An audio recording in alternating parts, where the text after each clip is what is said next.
Is that how it is when you're on a base that you just want to see battle? 100%. 100%. You ready to get shot at? 100%, because that is what you're indoctrinated with from day one. That's what they're bringing you to do. That's what you signed the contract for, to volunteer any and everything up until your life.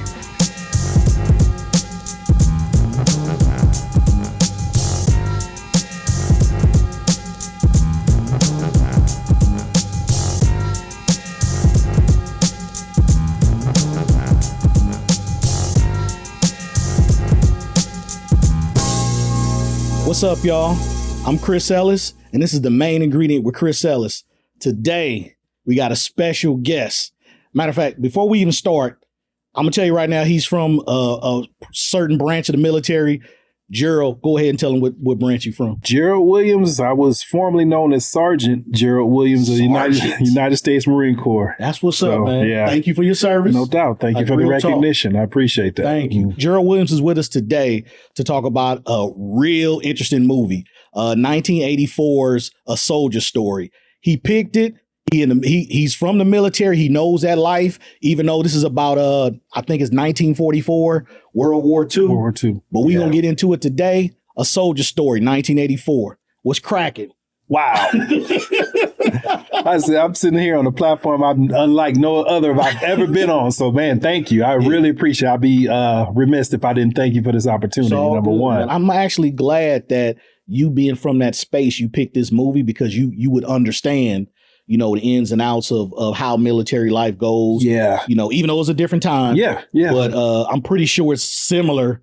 Some similarities to what's going on now. You know, choosing this movie and really dissecting it is like, wow, what are we going to do here today?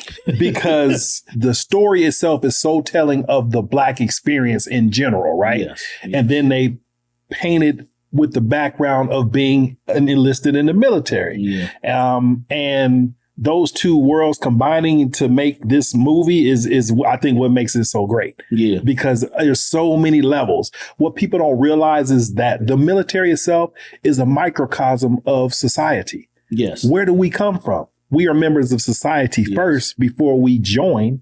And then just because we join doesn't mean everything that we did prior goes out the window. We got foundations. We got bases. And so if you were a racist piece of shit before you joined, you may continue to be that racist piece of shit after, even throughout all of the training and all of the break. Because again, you're in a world, right? Yeah. And the military is a snapshot and a piece of the world. So again, that's why I chose this movie. At first, again, the movie was always been entertaining to me. It's a great yeah, because all the heavy hitters you got in there. Oh my God, the heavy hitters. You know, Howard Rollins, you got Denzel, you got Robert Townsend. Robert Townsend. You know, Robert Townsend. Yes. Now, let me ask you this though, before we even get into the movie. Okay. The other day I was watching Boys in the Hood, and there was a line where Cuba Gooding told Ricky while they was walking, he was scratching off tickets. He said, the black man has no place in the white man's army. Right. I don't want to get you in trouble. No. Come on with it. Come on with it. Do you believe? Now they can't say shit. No. Do you believe that that's a fact, or is that something that most black people just say because it sounds good to say it as a black person? Right. I think it sounds good to say as a black person.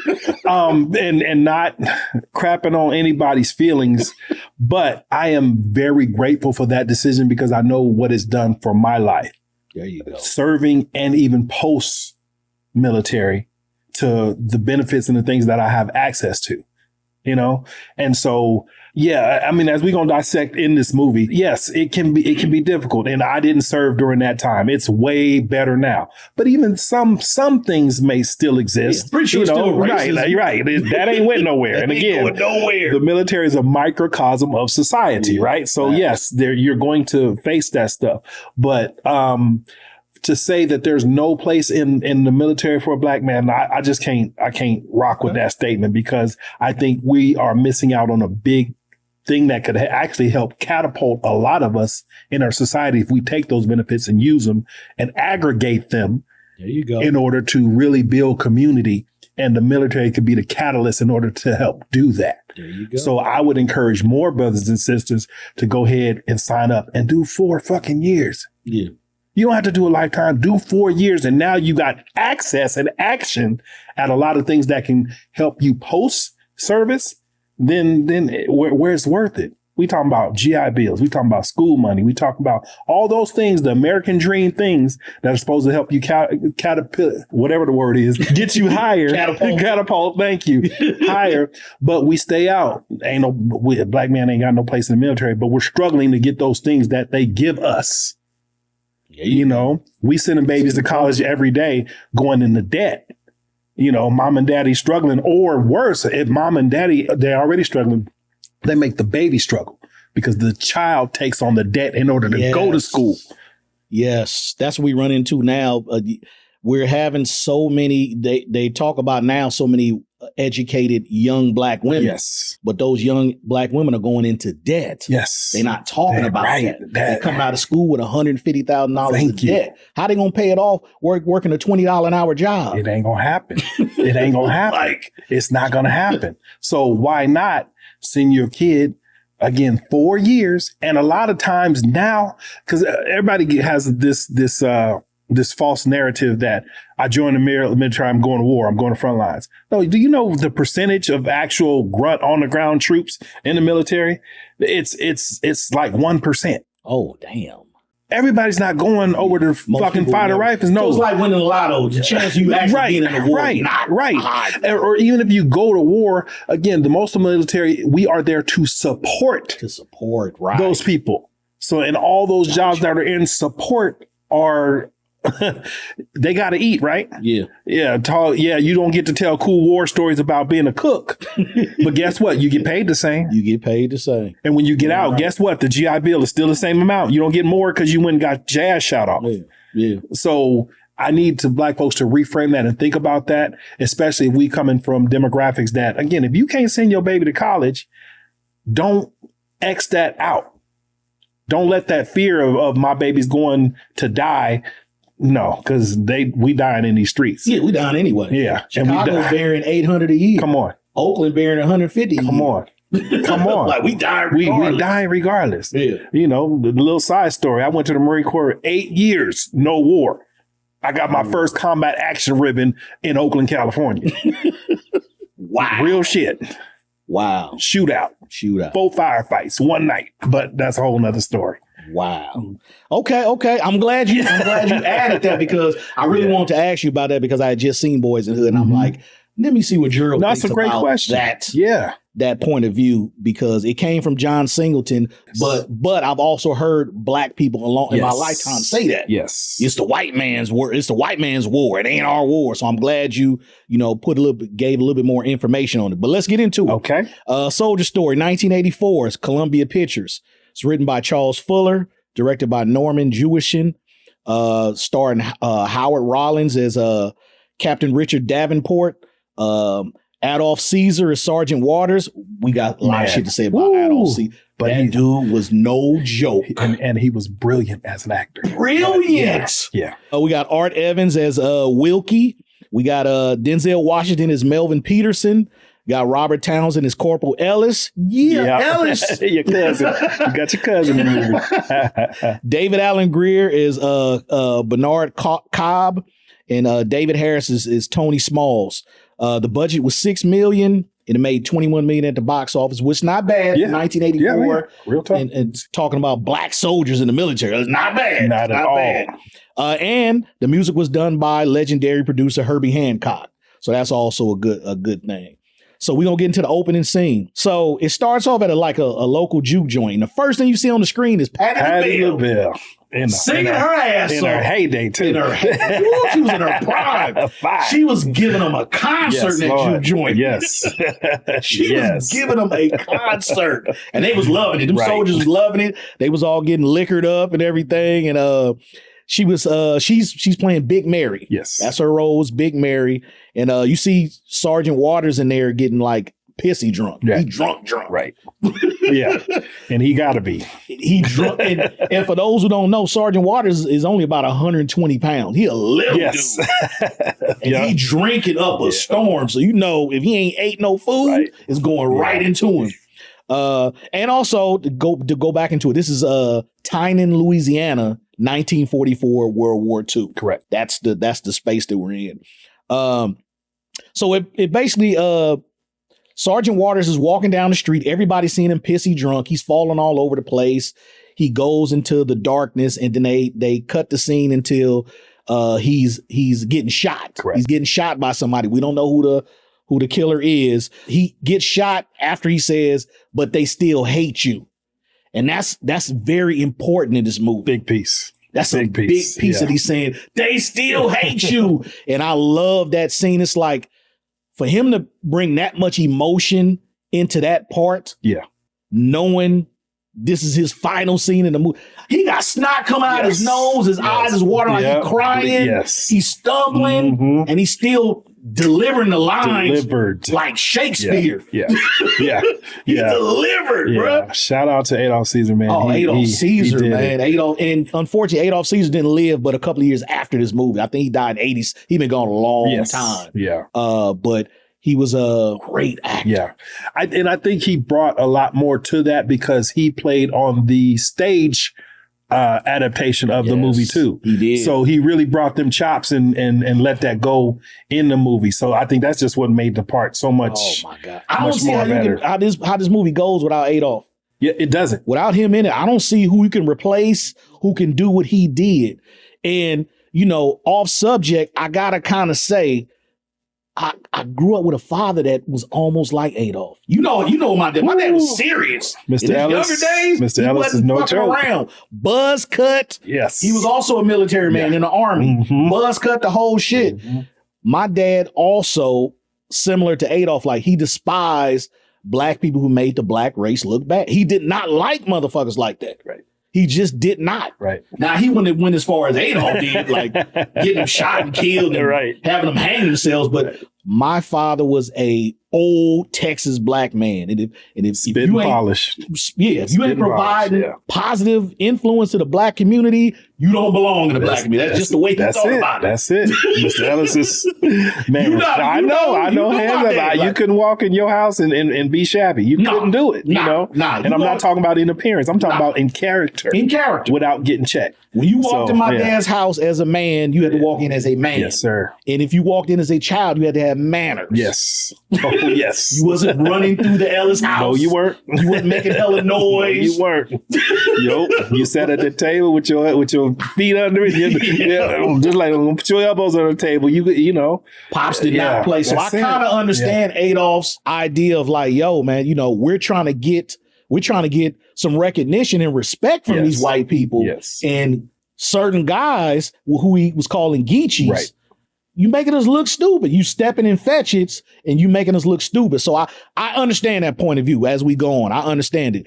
So the sergeant gets killed and they never show the face of the killer, but because of the time frame that we're in, everybody on the base assumes it was the KKK. Correct. That's the easy answer. Yeah, correct.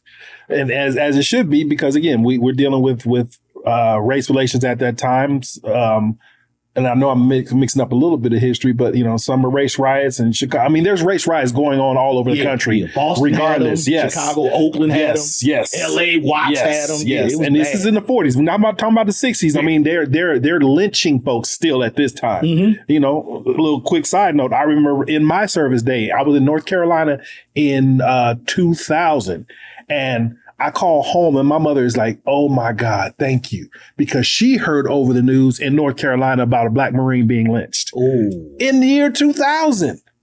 Could you imagine how that feels to Oh, yeah, absolutely. She heard from me, but then she gets this news. Right.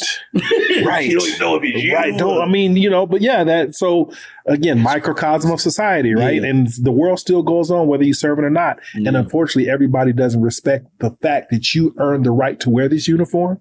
And as in the movie, they really captured that sentiment. Yeah. Just because you got, you have put your life on the line, you signed that contract, we still don't think you worthy of it. Yeah. And we will take you out. Yeah. As the movie went on, it got ugly. Yeah. So now we get to the scene of Captain Davenport being on a bus, being shipped in to Louisiana, to Tynan, the city of Tynan. And he's a captain with stripes and everything. And the bus driver's like, hey, boy. Yeah. Ain't this your stop, boy? And it's just like, oh my God, I don't think, boy, they would have hung me on the tree. Yeah. I'm not built like that, bro. Right. No shade. Right. No shade to nobody who grew up that way. Right. But me being a city boy, I couldn't imagine letting somebody talk to me in that manner and just dealing with it. We don't have the concept, but in their defense, that was life. That was normal life. Yeah, you didn't know anything different. Yeah. So you being called boy, that's what you heard all your life. That was the way people moved and grew back then. You were less than a citizen. Yeah. You were not viewed as equal, especially in the Deep South. Especially in the South. But it was weird because he from Washington.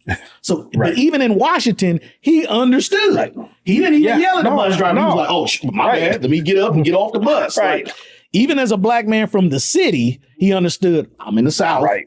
Come on. And this is how they're going to talk to me. Right. Cool. Right. Because those things transferred over. The bus driver was that disrespectful to a captain of the military. Army officer. Yes. Calling him boy. This ain't just your stop. Yes. So he gets off and he's met by Corporal Ellis. And there's white people standing outside of their shops.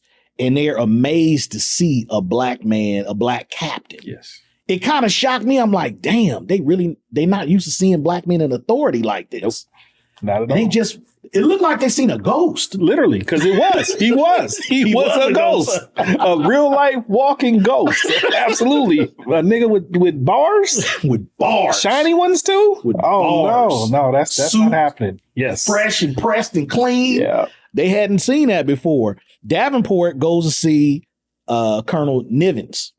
And Colonel Nivens basically says he don't give a fuck about what Washington said. You are not to go question no white people in the city of Tynan over a black soldier getting killed. Because it's going to spark a keg of fire and it's going to be explosion in town. And he basically saying they're not going to let you arrest white men over a black man's death.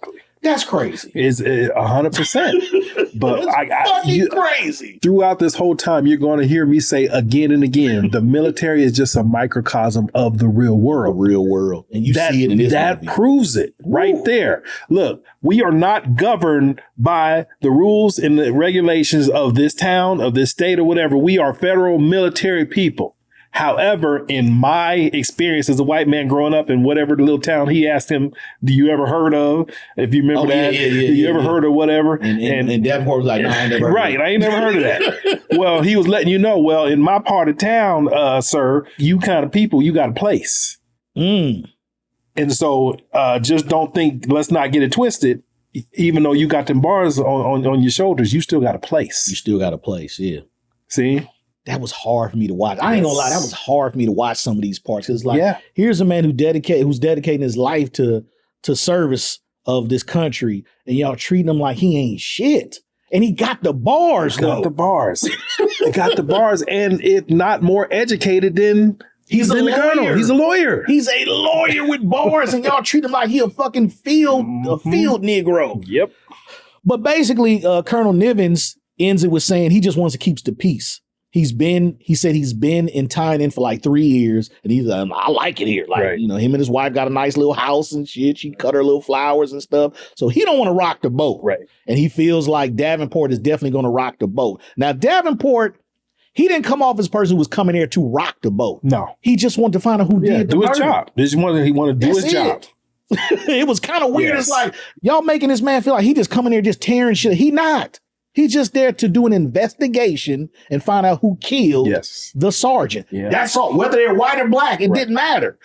That's a point too that I know we're going to cross again and again because, again, for them setting it up this way. But like you said, Captain Davenport just wanted to do his job. That's it. Just like all the enlisted soldiers, they just wanted to do their job, which was serve. They were there as patriot men serving the country who wanted to go and fight the enemy. Despite them being subjugated, despite them being ridiculed, despite them being lynched. And they were put in all these roles of servitude still in the United States Army that they would have been doing outside of the United States Army, doing all of the cooking, the cleaning, the shucking, the jiving, and all this stuff. But they, even through that, they wanted to go over, get on the front lines and defend this country and fight. They sure so, yeah, we're going to cross that point a lot. Did. Davenport is being driven around by Corporal Ellis. And Corporal Ellis is telling him that he's only flipped the Jeep over twice, and he's laughing about that, like, oh, only twice. Right. Right. But the interesting thing is they're driving around. None of the soldiers has ever seen a black captain, too. So they're all stopping, doing jumping jacks and going like, oh, yes. Shit. Like, even the white person that was the drill person was like, he never seen one either. Ever. Yeah, ever. Like, ever. It was crazy that they had never seen one. So Davenport goes to see Captain Taylor, right?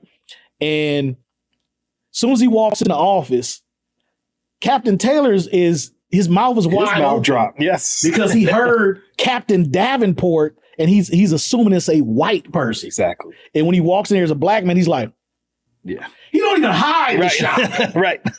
He just standing there with his mouth open like, holy shit, you're black. He might as well said, holy shit, you're black. Right. Because that's what his facial expression showed that. 100%. Yeah. He couldn't even hide his reaction. It was like weird. So Captain Taylor he's pleasantly surprised and shocked that Davenport, the way Davenport speaks, and his stripes, and also that Davenport is a lawyer. Right. Throughout this military base, that information gets out because everybody, even the two people we'll talk about that later, they all knew he was a lawyer. So it kind of got through the base like a black captain who's a law graduate is coming here. They kept throwing that out there. Right. You just a lawyer. You just a lawyer. It's like, no, motherfucker, he a captain. The captain. Yes. Who happens to have a law degree. Yes. He's a captain first, who you're supposed to respect. Exactly. 100%. There's a ring. Military has rank structure. It's a rank structure. Sidebar, cut it out, but it's got to be said because again, this is why I chose this movie. My dad was the first flight engineer that the Marine Corps ever had for the C-130 aircraft. I did not know that. So similar to Captain Davenport's story, where everybody is shocked to see, a black captain. Same thing with him. Once he qualified to become a flight engineer, literally, he tells the story so beautifully. This needs to be a movie, but when his bird taxis to the end of the runway, he gets off. Master Sergeant Nick Koranick, who was the trainer of him, comes down off the bird and says, "Your lily white flight line is over. This man is qualified." And now he experienced many of the same things because now he's walking on the base and he's a black man with gold wings. He's enlisted, but he's a black man with gold wings. That didn't exist. Right. In the Marine Corps. And so again, that's just a parallel of why this movie just stands out to me. That's deep. Captain Taylor basically tells Davenport the same thing that Niven said, which was don't question the white people. We're not trying to rock the boat. I don't know why you here. What's weird is this. I thought, now we talking about the military structure. Why these people didn't give a fuck about Washington told him to do this shit? They kept saying, I don't give a damn what Washington told you. Are they supposed to be saying this type of shit? No, absolutely not. He's getting orders from Washington. But you see how prominent race is in what we do. Yes. Again, I was a racist before I ever put on this uniform. So I'm not going to stop being that because the United States government, my boss, is telling me not to. Yeah. Oh, the fight that our brothers and sisters, our people of color, servicemen and women had to fight. They fought 2 wars simultaneously. Yeah, that was crazy. Yeah, they fought 2 wars. They fought the war abroad with the enemy, and they fought the war right here at home just to be respected as a person. Yeah. Yeah. That goes back to that joke that Chris Rock said back in the day. He was like, I ain't scared of Al Qaeda. I'm scared of Al Cracker. Al Qaeda ain't never did shit to my black ass. Al Cracker hung my people. Yeah, come on. That's some real shit. Come on. So we get to a point to where I think it's a white private is walking and he passes up Ellis and Davenport. And he's so not used to seeing a black captain. He walks past him, doesn't salute him or nothing, to where he realizes, oh shit, let me turn around and salute him. And then he goes, yep. And then Davenport's like, kind of like, motherfucker, better recognize. And he gave him the brush off salute too. Yeah, like recognize. Don't walk past me like this shit don't matter. So that was kind of dope though. Yes. Because he turned around, oh scene. shit. Yep. Great scene. That was a great scene. The first person that Davenport interviews is Wilkie. Mm-hmm. And Wilkie used to be a sergeant. Yeah. And he lost his stripes. Correct. Because Waters took his stripes from him. Yeah. So there was the issue right there. Now, what's funny with the Wilkie interview was that he started off saying all this positive shit about Waters. Right. He was a nice guy and all this other shit. And then as it went on, and as the movie went on, you start seeing like Waters had some little bit of evilness in him too. Yeah. If you would ask Waters, he would probably tell you that it's for the right cause, but it still had a little bit of evil in it. Oh, 100%. He knew what was going to happen with the shit he was trying to do to people. Yeah, like, he had some evil in there somewhere. He had an evil plan. But you understand that tells you how determined and focused he was to get it done. Yes. Yes. You know what I'm saying? 100%. When he wanted to get rid of Geechees, he was not fucking around. Right. He like, we gonna get rid of all you Geechees. Right. And shout out to R. Evans too, man. He played that role, man. Wilkie was a great character. Wilkie was a great character. And Wilkie was a solid dude. Yeah. Who just wanted his respect. That's it. And he just wanted to provide for his family. That's it. I think that was the only one that had kids. Right. He told him. That was the ultimate motive. Yeah. So I got to make this rank and serve and get the most I can to provide for my family. He said it took him 10 years to get to the stripes. Right. And Waters took him. Right. Because he was drunk one night or something like that. Correct. As much as Waters drank, you gonna take his stripes for drinking? Right. Nigga, you drink every night. You walk out here pissy drunk. You gonna take his stripes? Right. So I didn't like that at all. I'm like, okay, if you a non-drinker, I can see you feeling that way. But you get pissy drunk every night, and you took this man's stripes for drinking. What the shit is that? Why don't something else for? Oh my God! Cold piece. So as they're talking, Davenport finds out through Wilkie is that Sergeant Waters did not really like brothers from the South. He had a thing against brothers from the South because he saw all of them as stepping fetches. Right. Yes, sub boss, no sub boss, stuff like that. And we even run into a character named CJ, who was the culmination of something from slavery. CJ Memphis, yes. To hear CJ talk made my blood boil seeing this shit in the movie. I'm like, why is he talking like that? But when I started thinking about it, I'm like, he's only one generation from slavery. His grandparents were slaves. Literally, yes. You know what I'm saying? In 1944, CJ's grandparents would have been slaves. Yes. So the reason why he was talking like that is because that's who he grew up around. Yes, sir, bossa. No, sir, bossa. Aza, abba, dabba, and all that other shit. And Waters did not like that shit. Because he knew the white race is seeing all black people like CJ. Mm-hmm. He did not like it. Now, what was so evil and diabolical about Waters was that, like, he would play so nice to CJ. He would talk all this nice shit about him. Don't he play good? He's such a good boy. He's the best baseball player. He gave him all this positive energy, but he hated the fuck out of CJ. The ultimate snake in the grass. Oh my man! God. How do we? I mean, and think about in life how many people are in that even right now. Yes, who are playing extreme roles, but hate your guts. Hate your guts. And living, we from the West. We from the West Coast. We from California. Yeah. You know, even a quick snippet, right? Denzel's character says, when he comes in the office, I'm from Hollywood, California. Yeah, he said Hollywood. Right. Which is hilarious. But we live in a demographic or a geographic location where it's not overt. You know, it's so subtle. Yeah. You know, and to have that play into how Waters treated CJ, like you said, just complimenting, but hating his guts. Complimenting him in front of people, giving him compliments and stuff. So you thought that was his dude. Like he really had love for him.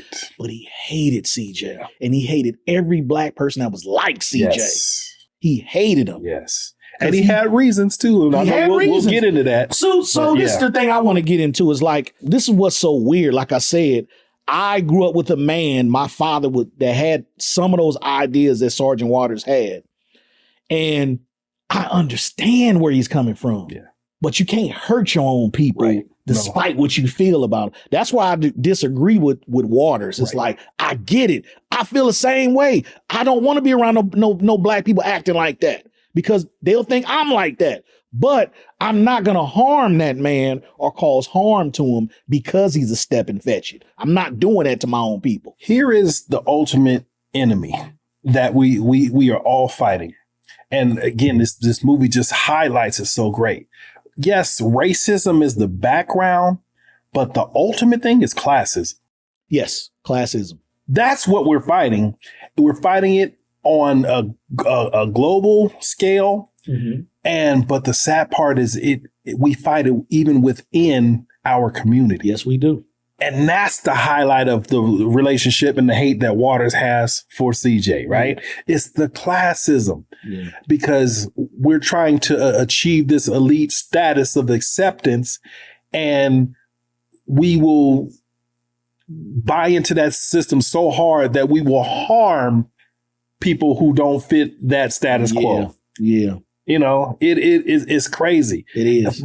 But for what? Because you're trying to prove that you are somehow better than someone else. Yeah. You know, I ain't never had, you know, I love to talk to people from everywhere and anywhere. Me too. You know, and if your vernacular is slang field, I love it. Yeah. You know, and can I necessarily take you into the board meeting? Not necessarily, but I'm not gonna hate you for talking the way you talk. Right. I respect it because there's a place for it. And I understand where you come and where you grew up and so on and so forth. Because we're all from different places. Right. Different places. Right. And just, I mean, of course, we wish more people had that. Yeah. But Waters was just the ultimate depiction of how that evil system can infiltrate us against our brother. Yeah. Now, what's weird is that I've been told several times, I mean, because I talk shit just like anybody else, but when I'm at work, I'm focused. Work. No cussing. Don't say the N-word. Don't say nothing. And I've been told by my white supervisors at different jobs, basically, you don't even act like the rest of these motherfuckers. I knew that was coming out. Yeah. Oh, yeah. And I don't be knowing how to take that because it's like, what are you trying to say? Right. Like, what are you actually trying to say? Like, because I'm at work, I'm supposed to be, just because these 20-year-olds run around saying nigga, I'm in my 40s and 50s. I'm supposed to be running around saying the same shit. Right. I know how to differentiate work from regular talk. Right. And here's the term for it. You know it. Code switching. That's right. Waters was the ultimate code switcher. He sure was. You know? And we do it too. I noticed myself I do it all the time. We do it. I do it all the time. We do it. You know, but yeah, as black men, we have to do it. And you have to in order to be accepted into this this society. You want that job, you better know how to code switch. Right. No, that's real. That's real. Yeah. But I do feel a sense of pride when I'm around people like myself who know how to handle themselves in business environments. But I also feel a certain way too when the youngsters come around that I might work with at a job and they got their pants down to their knees and they drawers hanging. It's like, come on, bro. Yeah. Because now they might think I'm like you. Right. Right. You know what I'm saying? So like, even I tell my son now, like, pull your fucking pants up, man. When you around me, just pull your, when you not around me, I know you're going to do whatever you're going to do, but around me, you got to move a certain way. That's it. You're not going to have your pants around your knees around me. That shit don't fly with me. Yeah. And I get it. That's the culture. Right. But if you really knew how in the prison system, you can never walk around with your pants around your knees because you get the R word done to you. Grape. Right. You don't understand why having your pants down that far is not a good thing. Right. But anyway, Wilkie tells Davenport that the whole base was talking about the Klan had something to do with it, but Wilkie said something interesting that was a pivotal point. Mm-hmm. He said the Klan would normally take the stripes off of black soldiers because they don't respect them. And Waters' stripes were still on his uniform. So that made me think like, oh shit. You know what I'm saying? Situation. And even Davenport had to step back and go like, oh, yeah, okay. Message. That's a good indication. It might not be the Klan. You know what I'm saying? So next Peterson is interviewed, and he tells a story about the game where CJ won with the home run and everything. Yes. And it was funny watching that game when CJ hit the home run. All the white people, they was done. Yep, they was so mad when they lost that game. They was salty. Yeah, they was salty over that shit.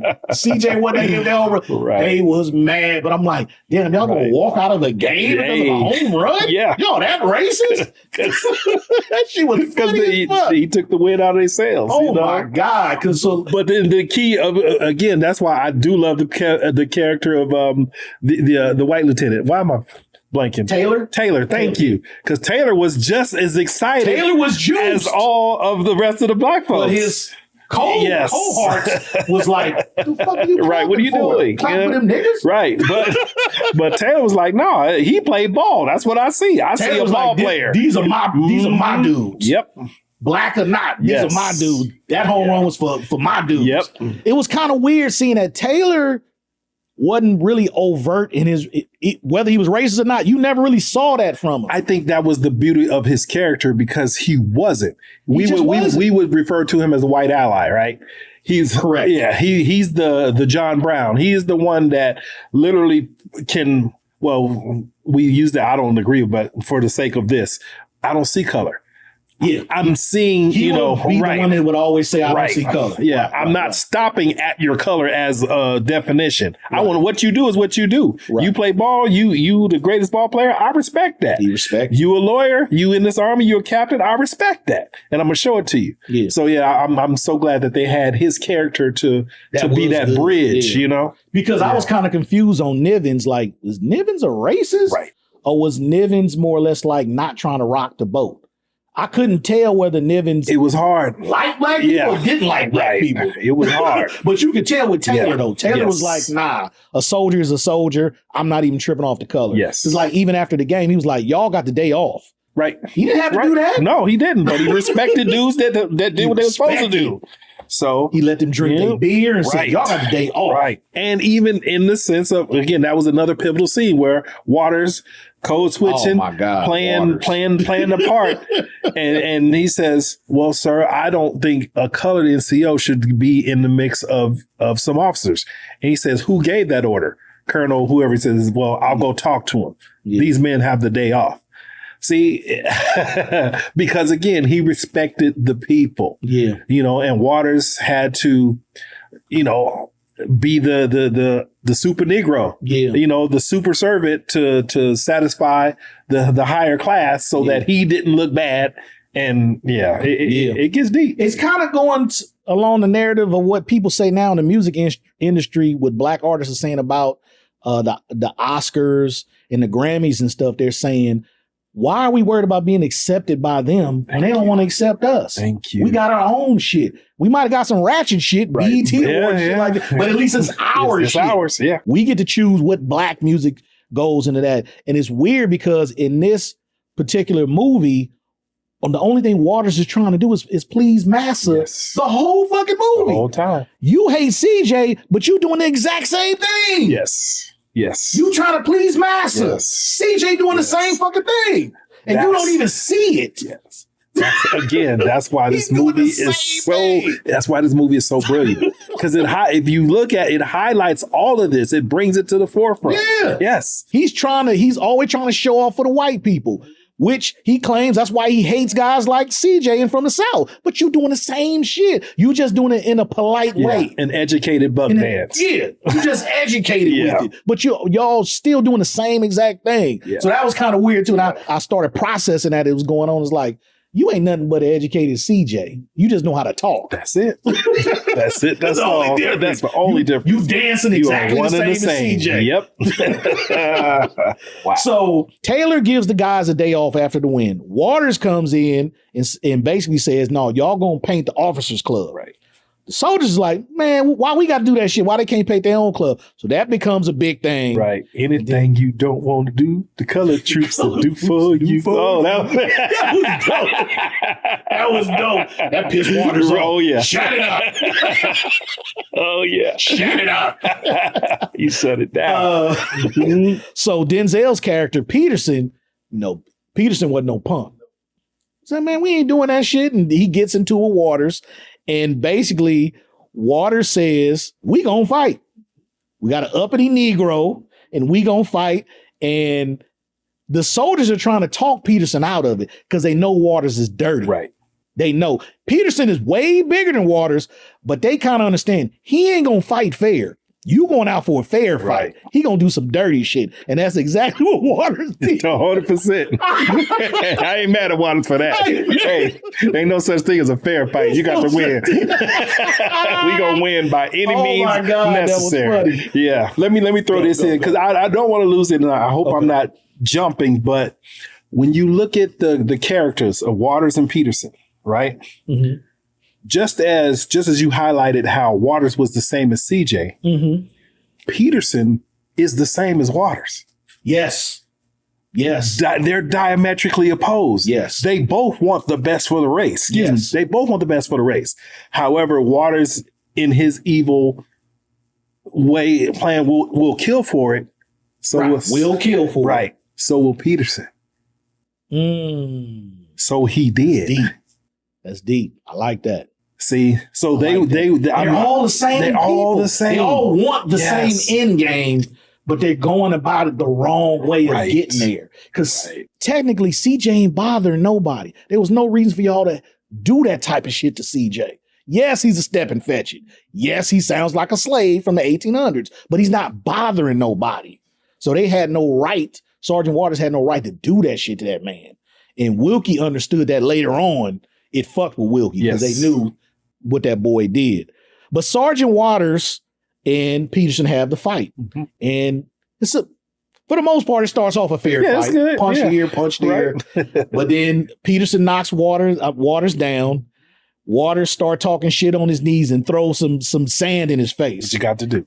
And knocks Peterson the fuck out. Lays him out on his back. And he was about to hit him again, and another sergeant, equal rank, said, that's enough. That's enough. Which let me know that there was respect amongst the colored sergeants for each other. Yeah.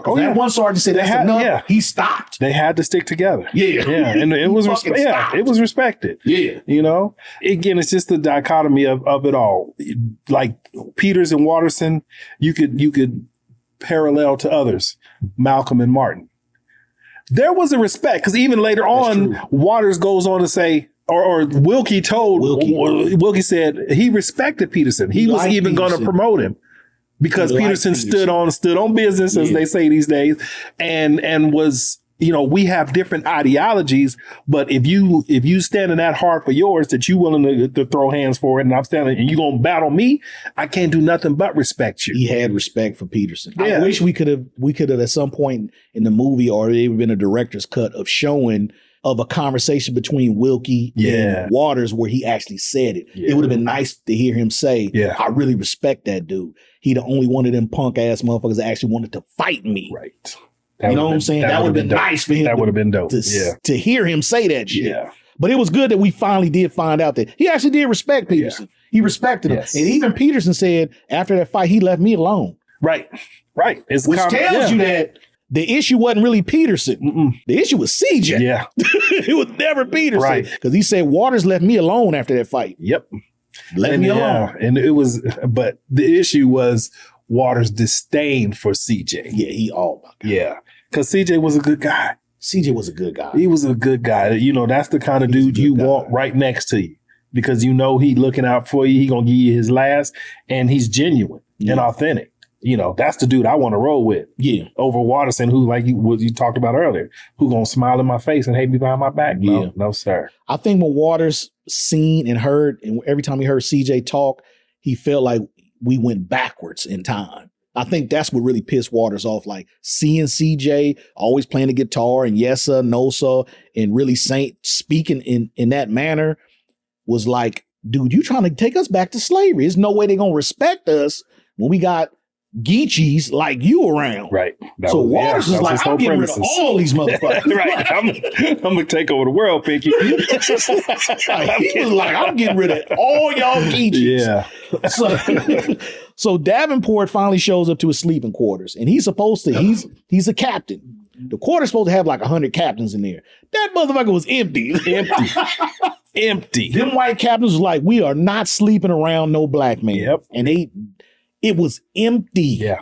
Even Davenport walked in and was like, no, y'all motherfuckers didn't. The look on his face was like, no, y'all didn't. And it was empty and subpar because he's an officer. His billet is supposed to be a little bit more nicer. You know, that's the separation between the dirty sinks. Right. But that's the separation between enlisted and officers. Okay. You know, and serving in the military. I know officers, quarters, they always had nicer stuff. Nice shit, yeah. You know? Yeah. And that's the way it's supposed to be. That's what it breeds. But anyways, for him to be a captain and have subpar living situations, another big point of the movie. Just seeing Davenport walking there and going, no, y'all didn't. Like, no, y'all didn't give me this bullshit. And I'm here by myself. It's hot as fucking. He got a little ass. This the summertime, 1944. It's the South. Yes. Probably 100 degrees at night. He got a little ass fan. That's all he got is a little ass fan. Oh, God. For the southern heat. Yep. So he goes into the bathroom. He's looking at in the bathroom and it's dirty as fuck. And he looks in the mirror and it says, welcome Snowflake. Yep. And it's like, they just not respecting him. At all. So let me ask you this. In the military, would somebody get away with being that blatantly racist against somebody? Not today. Not today. But in his time, it's accepted. That's what's going on. For military, you're all supposed to be on a level playing field. You all ain't shit. That's what they tell you as soon as you get off that bus, right? You ain't shit. All of you are maggots at this point. Damn. Okay? And that's our name for months. Maggots. Woo. Okay?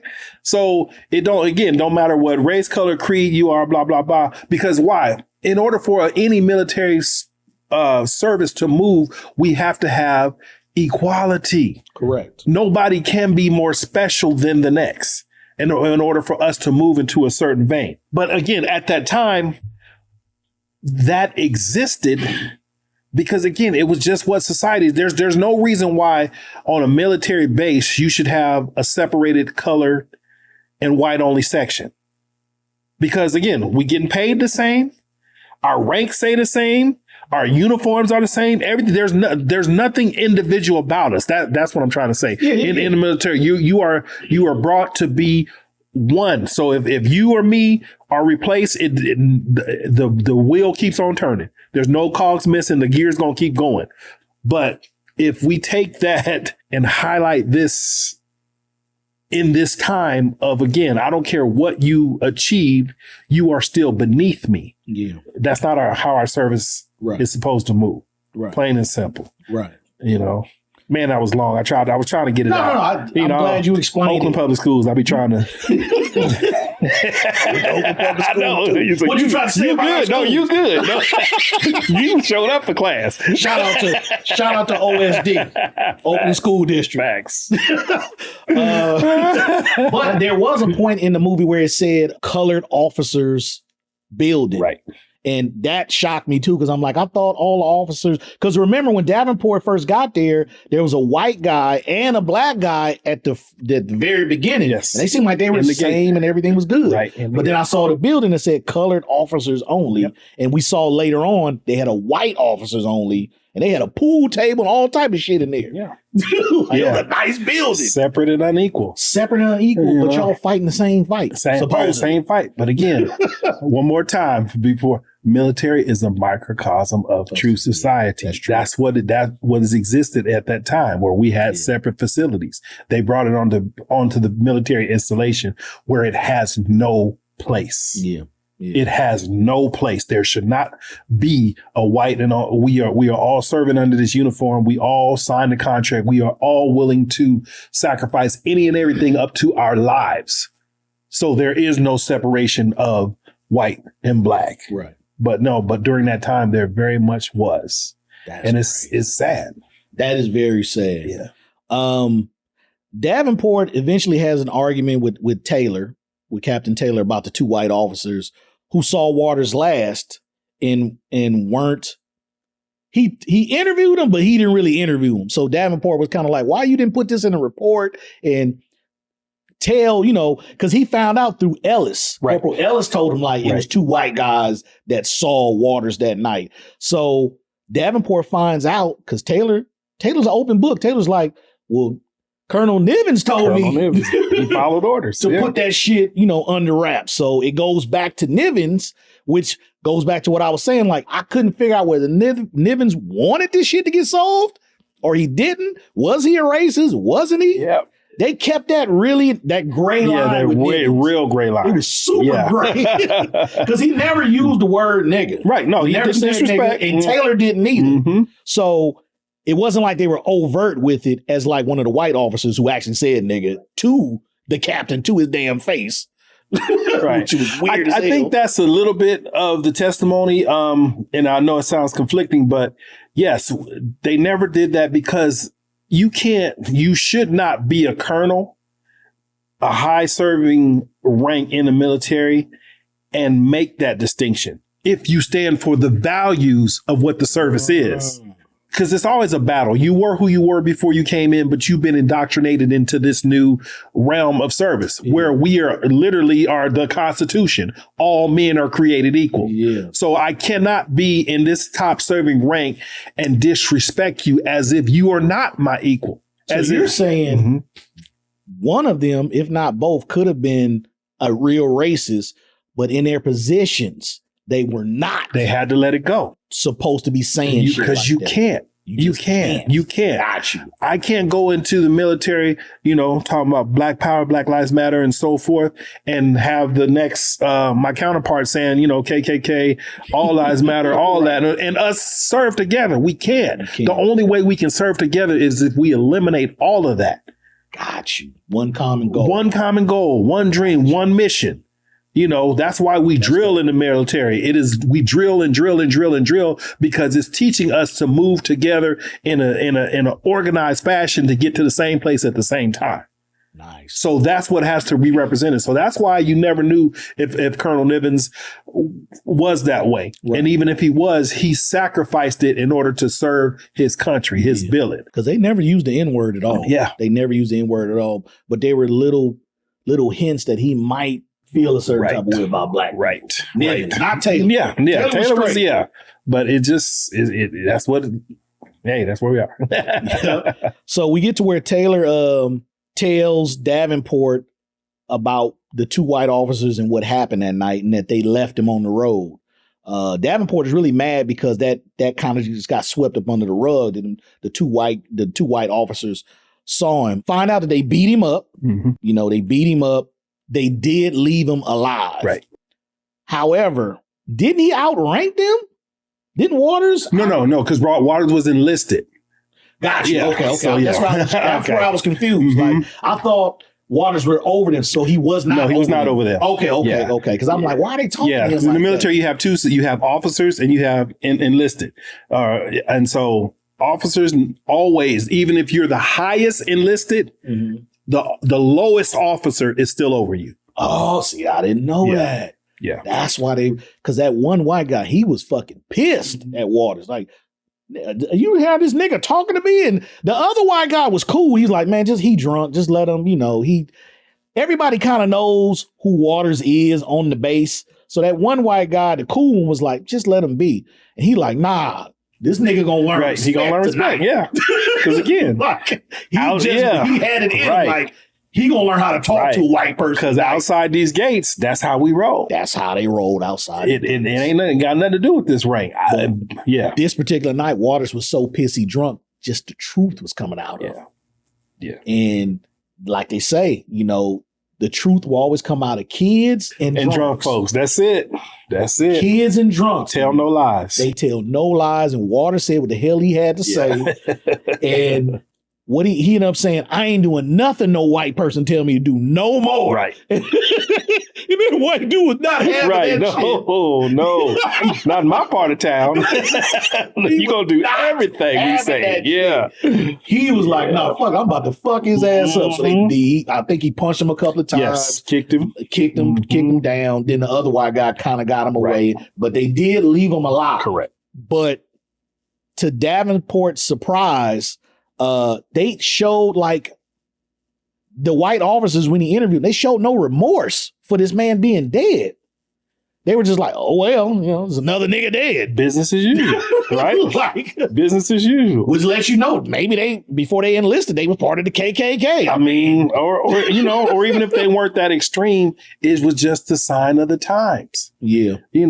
This is a little bit tangent, but that's what the problem that we have in this country, even still today, that it just keeps repeating. It's not that every white person is racist. They're not. They're not. Right. However, they are just complicit to the times. Right. It don't affect me, or I'm not doing it. I'm not the one perpetrating the injustices. Yeah. So the physical harm. Right. All that stuff. I'm not out there shooting people or hanging people or whatever. That's not me. And so as long as it's not me, then I don't see the problem. Yeah. Going back to Captain Taylor explaining to Davenport what the white officers told him when he interviewed him and they left him alive. They showed a part where Waters was crying as he was getting beat by him, and he said he hated himself. Yes. So I think that was deep to me, because like even within himself, he knew that what he was doing was wrong. The shit he was doing to CJ and the shit that we found out later he did to other people, he knew it was wrong. Yeah. Yeah.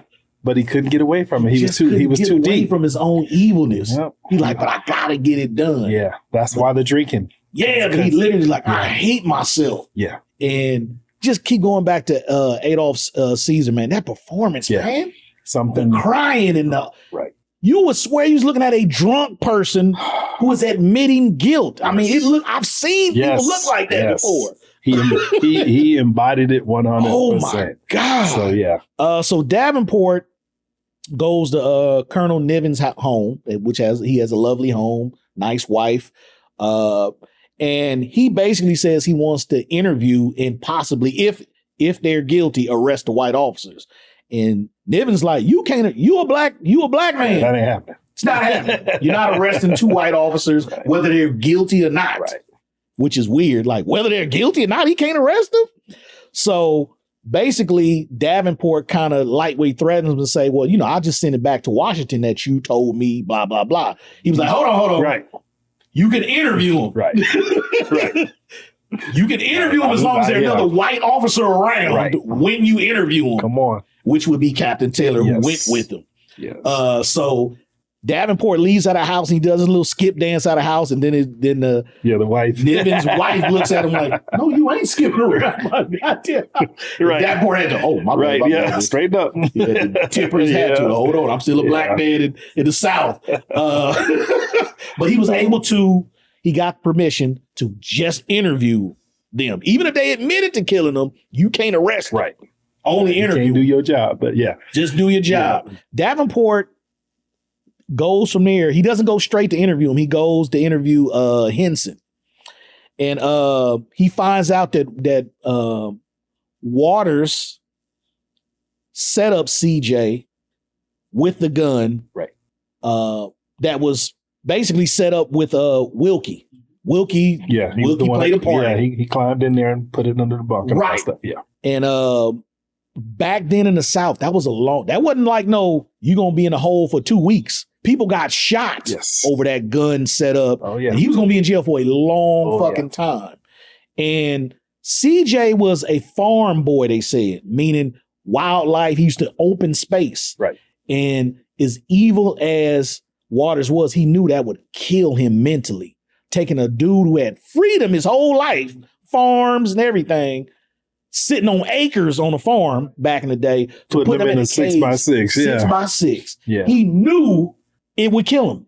One way or the other, it would kill him, you know. So Waters had Wilkie plant the gun by CJ's bunk, by his bed, knowing that CJ don't even like guns. Right. CJ even said, he's like, I don't even like guns. You know I don't like guns. Why would I shoot and then put the gun next to my damn bed? Right. Like, Waters didn't give a fuck. Right. The fix was in. He like, nah, motherfucker, you going to jail for the shoot. Side note, CJ was in the wrong job if he didn't like guns. But you know, CJ was definitely right. He was in the wrong spot. But everybody, it was funny. It wasn't funny, but it was weird seeing that everybody. Peterson was the only one who was like, y'all don't see this shit. He been set up. You don't see that it was Waters who did this shit to him. They all like, well, it could have been anybody. Well, maybe it wasn't. Maybe Peterson like, y'all don't see the setup. The writing is on the wall. Yeah, he started putting on his clothes and he was like, I'm gonna go talk to the officers now and let them know that CJ was in here all night long. Everybody in the barracks was like, CJ was here all night long. Yeah. How y'all arresting him for murder when everybody there is saying he been there all night long? That was crazy. It's hard to go up against the establishment. You know, and in the military now, double down on that. There's a charge, the Uniform Code of Military Justice, that conduct unbecoming, right? Where I've heard that. Yeah. If you ever watched A Few Good, the one with Tom Cruise, A Few Good Men or whatever, you know, and the very last part, Corporal Dawson says, you know, it was our job to protect him. We were supposed, even at the risk of our dissolution, whatever, we were still supposed to go and protect him. But it's a hard line to toe. You know, when, again, look at Wilkie. Wilkie's the sacrificial lamb, right? Yeah. He lost everything he had by someone of that structure who knocked him down. Well, think about the other guys. Well, shit, if he did it, well, I'm not finna rock the boat. And even though I know he's wrong, It's fucked up. Even if I know he's wrong, I mean, again, on the plantation, what did they do? They took the strongest one out, beat him, made a show of him, so the other ones didn't rise up, right? Yeah, that's parallel to that situation in that scene. God damn. Because we talk about the tragedy that happened to CJ, and we'll get to that, and then even the tragedy that happened to Waters, which we've already talked about. Wilkie was fucking collateral damage. He went to jail for this shit. He went to jail. And all he was doing was following orders. Yep. He liked CJ. Yes. Literally liked him and never wanted to call CJ harm. He following Waters' orders and he ends up going to jail. Man, I was mad when I seen that part. He was like, it's a cold world. Arrest Wilkie. Right. I'm like, Wilkie was following orders. Right. But it was Wilkie's duty to protect CJ. Correct. You are. I'm glad you cleared that up. Duty was protect CJ. Right. So Davenport interviews Cobb, which is David Allen Greer's character, and find out that they were best friends. They were really good friends. And Cobb tells Davenport that CJ went crazy in jail. Yeah. He started talking to himself and it drove him crazy. A farm boy is not used to being 6x6. You know, even CJ said, man, I can't even see the sun no more. Like, I try to sing, but the word that don't come out. No more. Nothing comes out. Yeah. CJ, you're talking crazy. See, that's the other bad part of this movie. I can quote and do everybody. I can quote and do everybody. You're talking crazy. CJ eventually kills himself, commits suicide. All the black soldiers in protest throw the last baseball game. Yeah. Had they won that game, they could have played the New York Yankees. But that's how serious that shit was. He's like, fuck the Yankees. We're not going to win a game for Waters and Taylor when y'all allowed this to happen to CJ, knowing that he never had the damn gun. You know what I'm saying? Like, so they threw it. I guess CJ told Cobb when Waters came to see him, the conversation they had, and that was one of the deepest conversations in the entire fucking movie. Pivotal. He explained exactly why he did what he did to CJ. It all came to head. Yeah. He said, I grew up with dudes like you from the South. Yeah.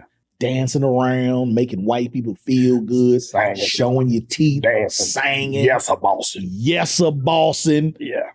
And he was like, I was on, I want to say he said 3 different bases. He's like, I got rid of 2 over here, Got 2 Geechees over here, 1 in Fort Huachuca, 1 over here, 3 over here. And he said, now I got you. I got you. I was boy. like, that's it. That was evil. Bro. Yeah. That was pure evilness. Yeah. He said, now I got you. And that's when CJ, you look at CJ's eyes, he was like, I'm fucked. I'm done. I'm done. I'm done. Even yeah, CJ, right. the country ass boy CJ understood. Right. He was done. It was over. Yeah. When the sergeant said, now I got you. Yep. You know what I'm saying? You got to understand why Waters felt the way he felt. He seriously felt like guys from the South that were like CJ set the race back. Set it back. And we got to give Waters a little bit of credit too. And I'm glad they highlighted how did he get this way in his first place? But he always talked about his dad. His dad. He said, my daddy shoved coal from the back of a truck his whole life. Mm-hmm. He couldn't read or write, but made sure we didn't. Mm-hmm. But he said we had to get rid of people like CJ. He said, don't say here or don't say huh. Say here. Say, all these things that he was right. He was groomed because his dad thought that same way he did, that the white establishment, the classism, what he was supposed to reach had to look this way. Yeah. To be accepted. And respected as a black man, you had to move this way. And he felt like dudes like CJ just threw us backwards with the yes sir, no sir. You always singing and dancing and stuff like that. But in actuality, guys like CJ just want to be happy. They don't really want to bother nobody. They're not trying to impress nobody. CJ was authentically him. He was just him. He was a country boy from the farm. That's it. He couldn't really help that he talked that way. That's what he knew. That's all he knew. Like I said, his grandparents were probably slaves. Right. They were. Yeah, they were. They were slaves. So his mentality, yes, it could have been a slave mentality, but what can he do about it? That's who raised him. You're from where you're from. You're from where you're from. That's the environment. But it was that scene where Waters was talking to CJ. You can. It was just such a dope scene. Even cinematically, how they shot the facial expressions and stuff. You could just see the hatred that Sergeant Waters had for CJ. Pure hatred. Hated that boy. And the other part of the dialogue that fueled it, because when he talked about, remember, because he told CJ about the Cafe Napoleon. Yeah. Oh, he told him about the Cafe Napoleon. Part, right. The monkey scene. But he didn't tell him all that part. But he just said, I used to listen to good music outside in France at the Cafe Napoleon. But then when he told CJ the real story, he said, they paid one of us to put a tail on his back and eat bananas in front of all them white girls and called him king of the monkeys. And that enraged Waters so bad. Ooh, that was deep. It was deep. He said, and Waters also said, we killed him. Yeah. He said, do you know? Or unalived him. This right. This was another deep part about it. He said, do you know? Right before we slit that fool's throat, he asked us, what did he do wrong? What did he do wrong? I said, God. I said, Waters ain't no fucking joke. Yeah. If you making the black race look wrong in any way, he's killing your ass. Yeah. You got to go. He's not playing around at all. Right. You got to go. His assignment is his assignment. Yeah. And whether it came from this teaching from his dad or whether it's something he learned as he got older, his assignment was his assignment. Get rid of all Geechees. Eradicate. And get them out of there because they were bad for the black race and they were hurting the black race moving forward. Yep. Moving forward. That was deep. That scene was deep. That scene was deep, deep, deep. I want to say it was close to the last, because the last thing he said, now I got you. But before he said that, he said, one less fool for the race to be ashamed of. Yeah. God damn. Yeah. And I think that's when they showed CJ's face like, fuck. Like, right. He was not ever let me out of jail. Yeah, this man got me. He got me. I let him put me in here because he hit him. Yeah, he set him up. Which got him there. Mm-hmm. But that's when he finally realized. But that scene was so important because you just saw the hatred. Yeah. You saw all the years of hatred going back to when Sergeant Waters was a kid. Yeah. The stuff. All of it. Yeah, it was the culmination of it all. Everything. Yeah. It's like, he really hates black people that are like CJ. Not like Peterson. Right. But CJ, specifically, guys from the South. Yep. So Davenport goes into the captain's quarters. Was it? The the officers' quarters, the white officers. Oh, to question them? Yeah. Yeah. That was the officers' club. Yeah. The officers' club. Mm-hmm. So Davenport goes into the officers' club to interview the white officers, and immediately one of them in particular shows him no respect. He's just giggling and laughing and just looking at him like, right. You a minstrel show. Just like, you here for my entertainment at best. He even says like, what is this nigga? I ain't got to answer no shit this nigga got to say. Like, I don't respect he's you. talking to him like this. Yes. Yeah. Yeah. And Taylor really can't do anything about the language part Not the of language, but Taylor did step up though. Taylor did step up. He said, "Oh, you'll answer him, Bird." Basically saying, you call him a bunch of niggas, but you're going to answer his questions. That's it. That's it. Or I'm going to stick it to your ass every chance I get. That's what he said. Pause. But that's what he said. Right. But yeah, he used, this white guy was calling him a nigga to his face. And credit to Davenport, he didn't flinch. He didn't let that piss him off. He didn't move. He did not move. Wow. How powerful is that? Woo! Think about the real life situations that our brothers and sisters have overcome doing it just like that. Yeah. I can't. Jackie Robinson had to take all that bullshit. I can't break character. One. Yes. Yeah. Davenport did not break character. Because even when Captain Taylor was like, stepping in, and Davenport was like, Taylor, I got it. Ain't nothing he can say that's going to move me off my square. Stay out of what I'm trying to do. And Taylor was like, well, handle it then. right, because I want to. But Taylor was like, well, handle it then. And it was so disrespectful because, again, that guy, he was a lieutenant, so he was a lower rank than Davenport. And did not respect him at all. At one bit. Because when Davenport said, sit down, he was like, nah. He was like, sit down. And then dude just started smiling like, oh, yes, sir. Like sarcastically. Yes, sir. Yeah, because he knew he can get away with it. I feel like he only sat down because Taylor was right That's there. The only Had reason. Taylor not come with him, he would have been like, I'm not sitting down. Fuck what you talking about. Oh, yeah. They'd have beat him up and left him on the side of the road. His ass right there. Taylor was the only. So that takes you back to maybe Nivens kind of knew that I better send another white officer with him. That's it. They might kill his black ass too. Right. Yeah.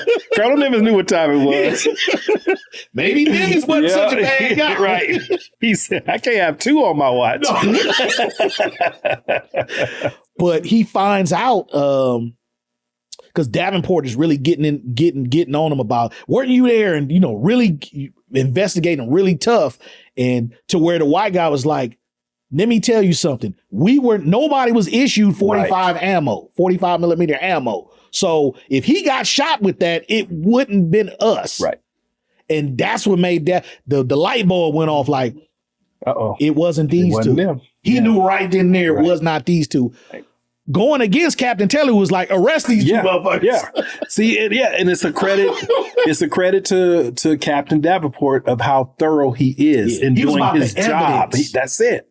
He was about the evidence. Only. Your skin color. Racism. Yes. Nothing matters. I want the correct person. Correct. Because he sure could have railroaded them dudes. Oh, yeah. And Taylor would have backed him. Taylor was like, I got your back. Yes. Look at these two racist motherfuckers. They just said they ran into him. They beat him.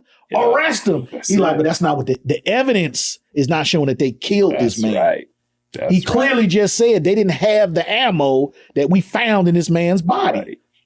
So it had to be somebody who was issued the ammo. And that was the turning point to where it was like, that's when even when I first saw it, I was like, oh, it wasn't a white person who killed him. Right.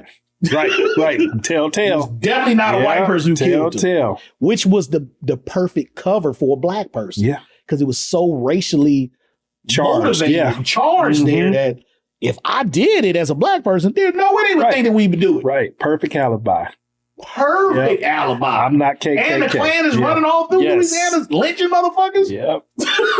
I'm not KKK. Yeah. And another dope shot was when Taylor and Davenport was on top of the bridge or whatever, watching the one white kid and the two black boys play. Right?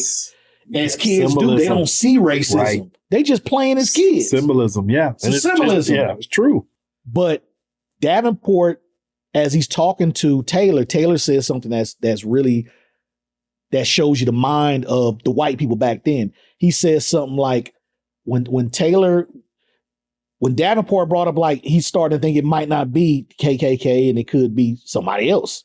Taylor said something to the fact of black people ain't that diabolical.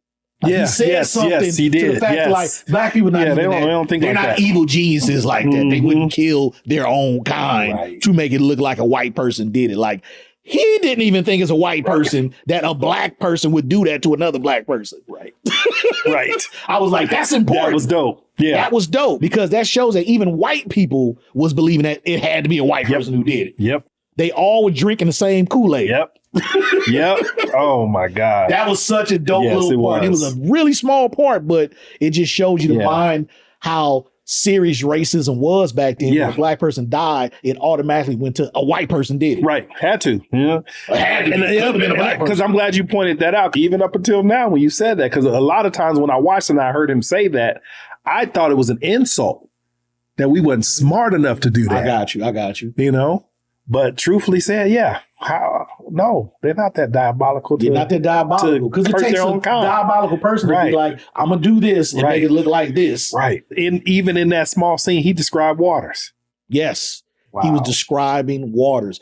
But that's Waters' diabolicalness, if that's a word, came from all those years of being cultured, nurtured by his father, and then growing up where he grew up to make him feel that way. Right. It wasn't like he just woke up and said, I hate country niggas. True. Yeah. That came over a long time. Yeah. That hatred just was brewing and brewing. And as he got up in ranks, he had enough power to lock up quote unquote Geechees and set them up like he set up CJ. Right. But it was very diabolical what Waters was doing. And Waters could have kept doing that for infinity. Oh yeah. He just went to a whole other base, did the same shit. He could have just kept doing it. He'd have retired out the military, still showing up like, you got any niggas here to lock up? Right. Like he was diabolical. That's just a great word for Waters. Yeah. He was the diabolical thinker. Character. And it was against his own people. And it's weird because it's like, okay, we can all admit 1944. Waters could even admit 1944 if you asked him, do you think these white people here hate you? Yes, they do. Right. You don't even have the same hatred for them. Right. What the fuck? Right. Yeah, you don't have affection for them, and you hate your people more than you hate the people who actually hate you. Mm-hmm. That is crazy. Yeah, there's a saying for that. Everybody that's was it skin folk? Ain't our kin folk? Ain't our kin folk. Ooh. Goddamn right. Wilkie gets re-interviewed by Davenport because Davenport knows something is wrong. This shit don't smell right.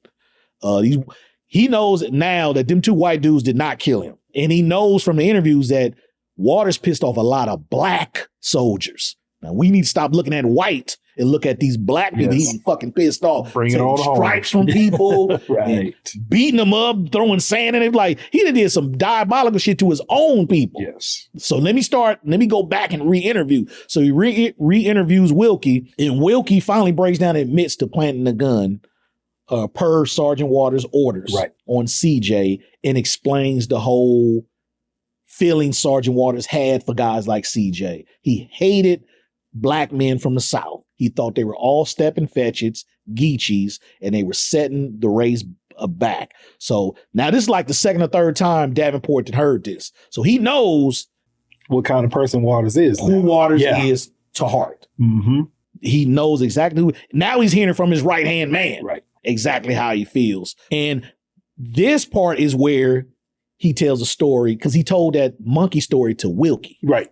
So okay, that's correct. It was just a little bit out of order. Yeah. But the story was told to Wilkie when Wilkie was in a bar and they was looking at CJ in the mirror at the bar. He told the monkey story in France. Yeah. About slitting the guy's throat and stuff like that. And that was crazy. That was a hell of a story. Yeah. That was a hell of a story. Honestly, but it almost humanizes Waters to me.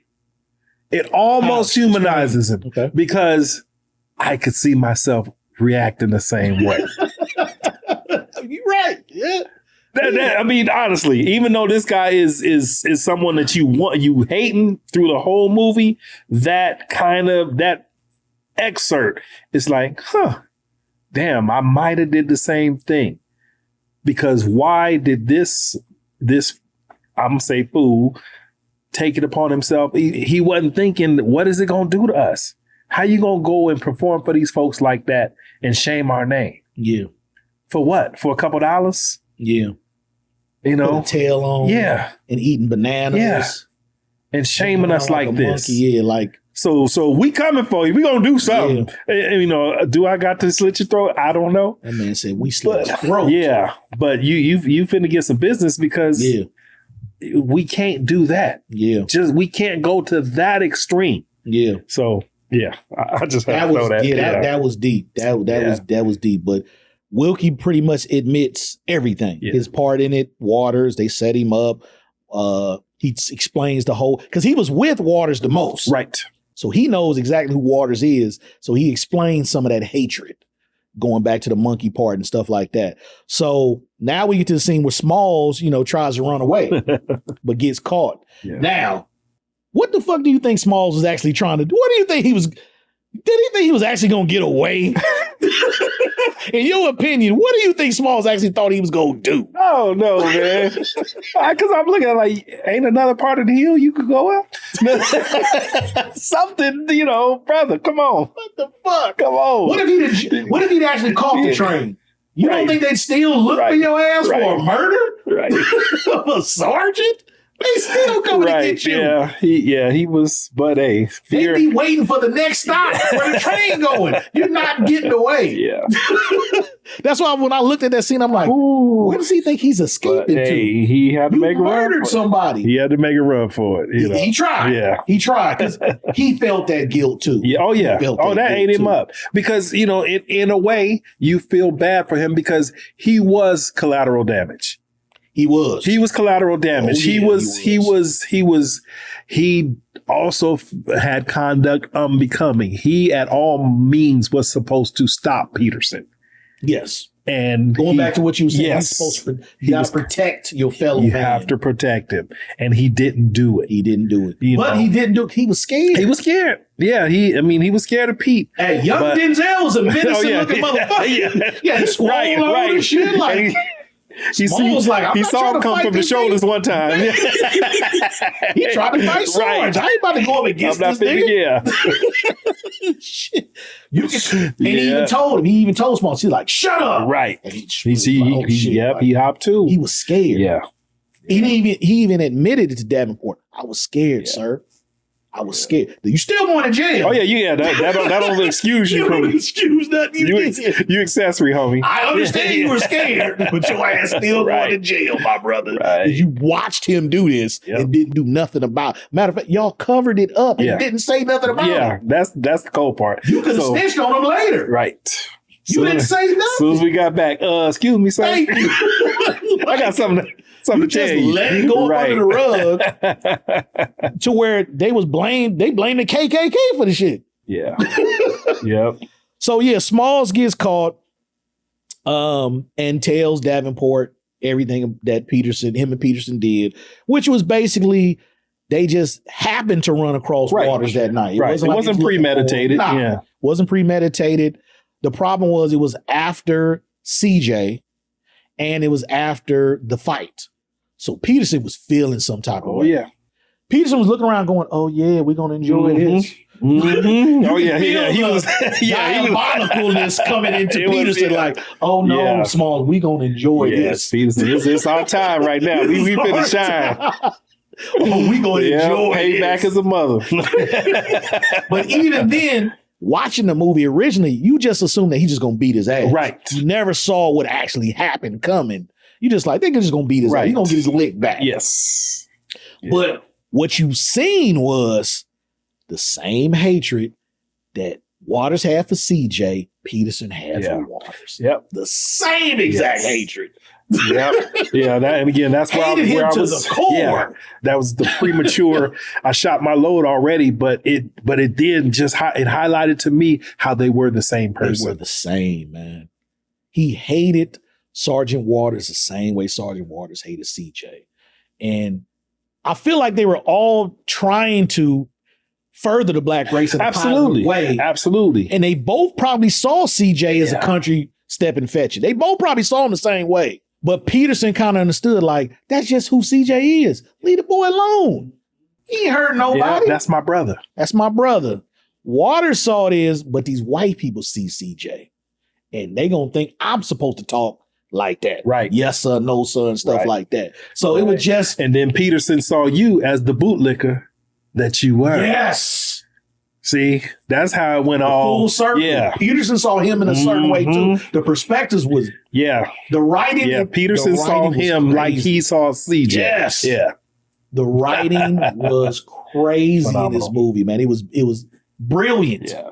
It was the screenplay was brilliant. Yes. So when Peterson is kicking him down and stuff like that, that's why I know the writing was so good. I felt a certain type of way about the death of Waters because when he saw Peterson, he said, "Pete," in a Pete. turn of endearment, like son. Yeah. It was almost like he was saying son. Yeah. Which showed that he respected Peterson. Yes, he did. But Peterson has so much hate for Waters because of what happened to CJ.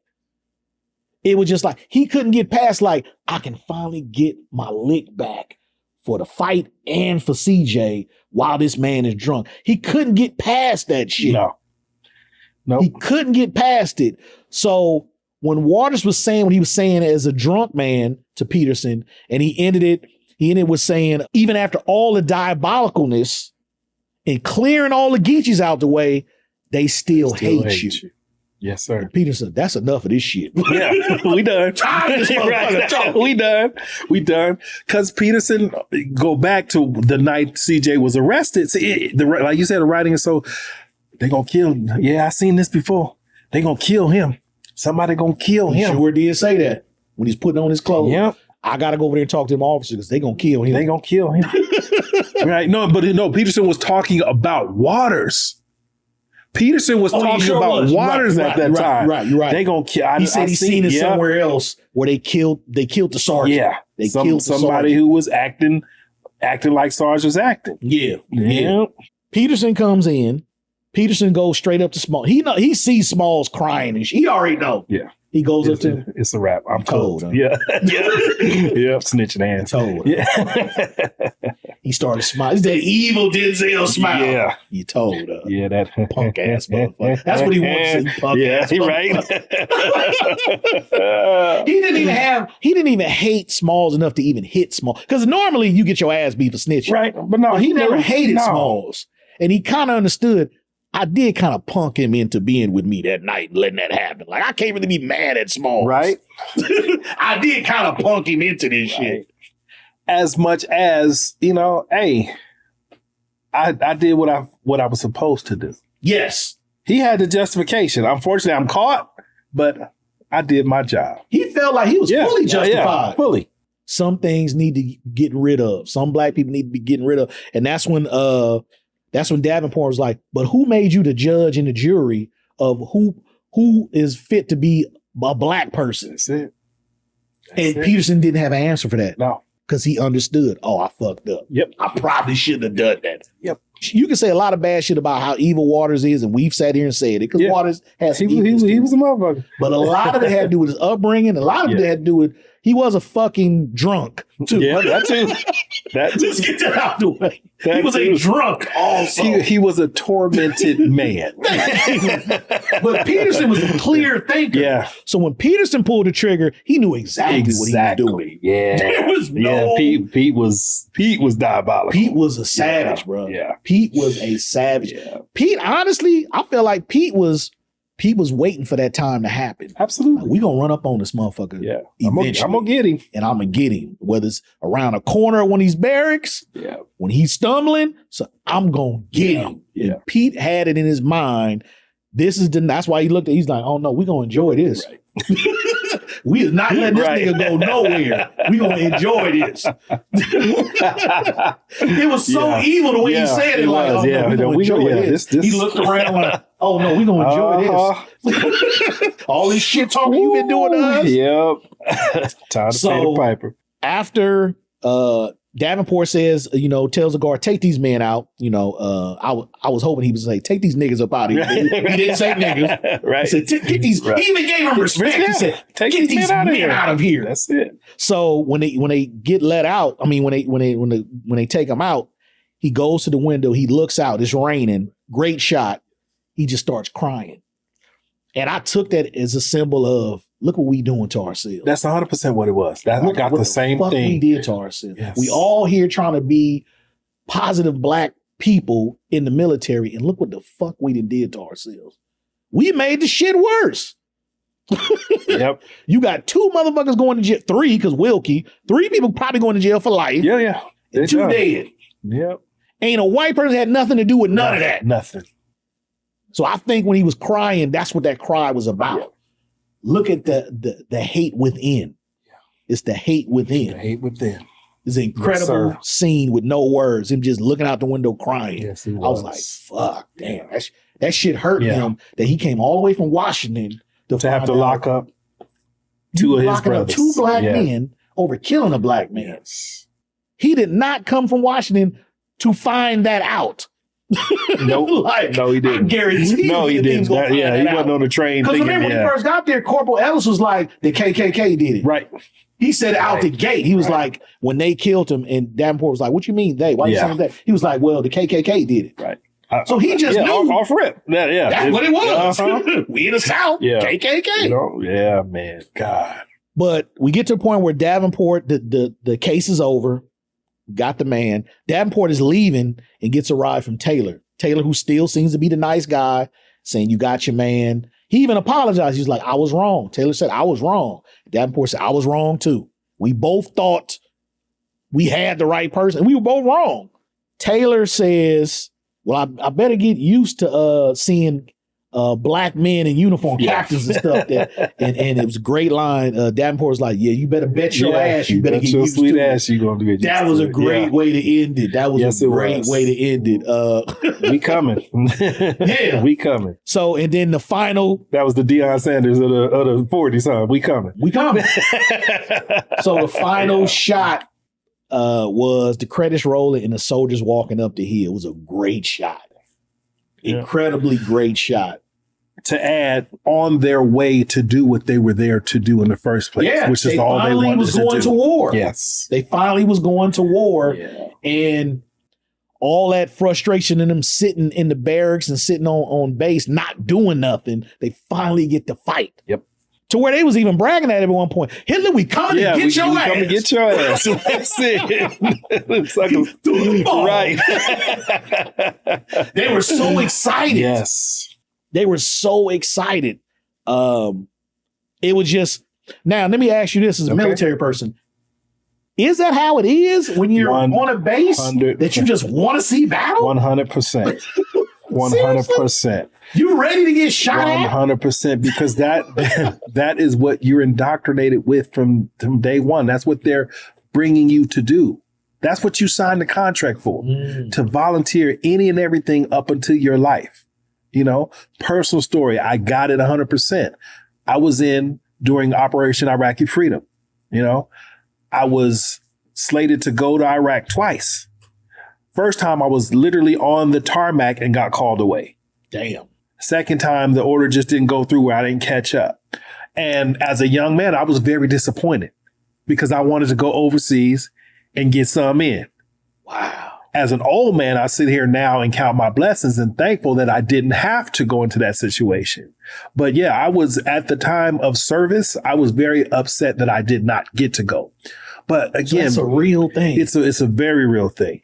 It's a very real thing. Because as a civilian, we don't think that people would want to go into battle. But when you're in that situation and that's what you're training for. That's what you're working for. Yeah. That's what point. Yeah, that's what you're working for. What's the point of doing all that training? Yeah. You ain't never gonna use it. That's it. I get it. That's it. I get it. Yeah, it was like they was celebrating. Yeah, literally. When they got their orders to go fight. Yeah, we getting ready to go fuck some shit up. Yeah, because you at that time again, you're a young man. You full of testosterone. You have been told that you the greatest since sliced bread, and you got all the tools to go and whoop some ass. and they are making you ready to go whoop ass. And you think you're invincible. Yeah, too at that age, you do. too. You do. I tell you, at that time, you couldn't tell me shit. Okay? I eat rounds at 200 rounds or eat bullets at 200 yards away and shit concertina wire or some shit like that. We was ready. Y'all was ready. We was ready, and you have to be. Ready and well trained. Yeah. Because when you're going to put it all on the line, you got to be. And so you can't go in there timid. You can't go in there, second guessing. Now, is it true that a lot of soldiers in the military don't like having contact with their families because it takes their mind off the assignment? For a lot, yeah. Okay, that's a reason why I didn't get married in the military. I didn't want that connection. Yeah. Even the day I got activated to go to Iraq, and my mother and my girlfriend at the time, they're the ones that dropped me off, and I was begging and pleading. I said, "Mom, don't take me. Don't take, because I don't want this. I don't want this to be the memory of me. It's last seeing last you. memory, yeah. I don't want last that. Memory, yeah. That's deep. So yeah, that all these things run into our psyche. That's deep. That's deep. I'm thankful that even though my dad was a military man, he never saw no action, because I always think about I might not be here. Yeah, so what happened to him? Real talk. Chris don't exist. A lot of guys went over and didn't come back. Yeah, like real talk. So I was always thankful for that. But even though he didn't talk about it a lot, I knew the way he behaved and how disciplined my father was. He was a very proud military man. He's very proud of that shit. Like, he was very proud. Because it's an accomplishment. It's an accomplishment. You know what I'm saying? And especially in his day, he got drafted. Hello. It was the drafted day. Yeah. You had to go into the military. Yeah. You turn 18, your ass went to the military. That was it. Yeah. You didn't get a choice like everybody does now. No. But they phasing that out too, but that's a whole nother show. Yeah, that's a whole nother thing. Thank the Lord I'm 50-something. Right. I'm thankful now I can't go back. Yeah. But I got boys, so I got to get them ready. Boys, yeah. So the extra stuff about this particular movie, Soldier Story, 1984, it received 3 Academy Award nominations for Best Picture, Best Screenplay, and Best Supporting Actor. Adolph Caesar. Yeah. He had Best Supporting Actor over the lead role. Yes. That's how good he was. That's how good he was. If you didn't hate Waters, oh gosh, but you had to have a love and hate you for him. had to. Like I said, he even in my hate for him, he was humanized. I got it why he was that way. Yeah. And so I gave him a benefit of a doubt. Yeah. And Adolph Caesar, he just brought it all the way home. Yeah. Rest in peace, Adolph Caesar. Yeah. Any family members, he did a hell of a job. Y'all should still to this day, y'all should be very proud of the job he did. Be proud. Very proud. Shout out and rest in peace, Adolph Caesar. Yeah. I humanized him myself because, like I told you, I saw a lot of my dad in that character. My dad thought the same exact way. Now, he didn't go diabolical trying to get rid of people, but he would not deal with anybody in our race who acted foolishly. He wasn't fucking, my dad. It was only a couple of dudes he hung with. Your father, Ralph. Right. Like, it was like 5 dudes. Right. Yeah. For 50 years that he hung with. Outside of that, he was like, nah, they all coons. We ain't doing all that. You know what I'm saying? Yes. He only hang with dudes he knew was reputable. Had character. Stand-up dudes with character. Had families. All our fathers were married with kids. Yeah. You had to have a certain lifestyle for my father even deal with. Exactly. He's like, he didn't have no time for he didn't put no foolishness. And I'm glad to even get to say on camera, rest in peace, Mr. Ellis. You were an example of what a real man was. So I'm thankful. That. I am thankful to have been in his company in my young days, so thankful. We appreciate that, man. He would sacrifice, and not only sacrifice his life for all them kids at the daycare, but he would whoop your ass he was his child too. And then rightfully so. We knew he loved us. Yeah. I knew your dad loved me. Yeah. Come on. Gerald, what you doing? All right. We going, and he celebrated with me too. Like you said, we went to Disneyland. Yeah. Yeah. He took me to Universal Studios. Solid dude, solid, man. Solid dude. Come all on. up and down, man. Come on, let me show you. I got you. Yeah. You ain't gonna fuck up. If you do, I'm on your ass. Yeah. yeah. But I'm gonna celebrate you too. And and what example is that? That's manhood. That's manhood, man. That's man. He's solid dude. So I humanized Sergeant Waters because, like I said, I saw a lot of my dad in that character. Who Waters only wanted the best for black people. That's what people gotta understand. Right. As evil as he seemed, he really only wanted the best for black people. Yes. And he thought that certain people like CJ was the opposite of that, would only make us look the worst to white people. Going back to the movie, nobody wanted to make this movie back in 1984. Right. These studios was not they're not this type of stuff. No, you had to be buffooning and cooning. And Black soldiers in World War II was not selling in 1984. And basically, every actor had to take a pay cut to get it done. Straight up. And even the director said he would do it for free, but the union wouldn't let him do it for free. Yeah. That's how serious it got. People was going to take pay cuts and do it for free. Yes. Because the story meant so much. And when you watch it all these years later, you see how important this story is. So again, it was just, it was such a great representation of the Black experience in this nation. I know. And I love period pieces. I'm just the type of person, I just love period pieces. Yeah.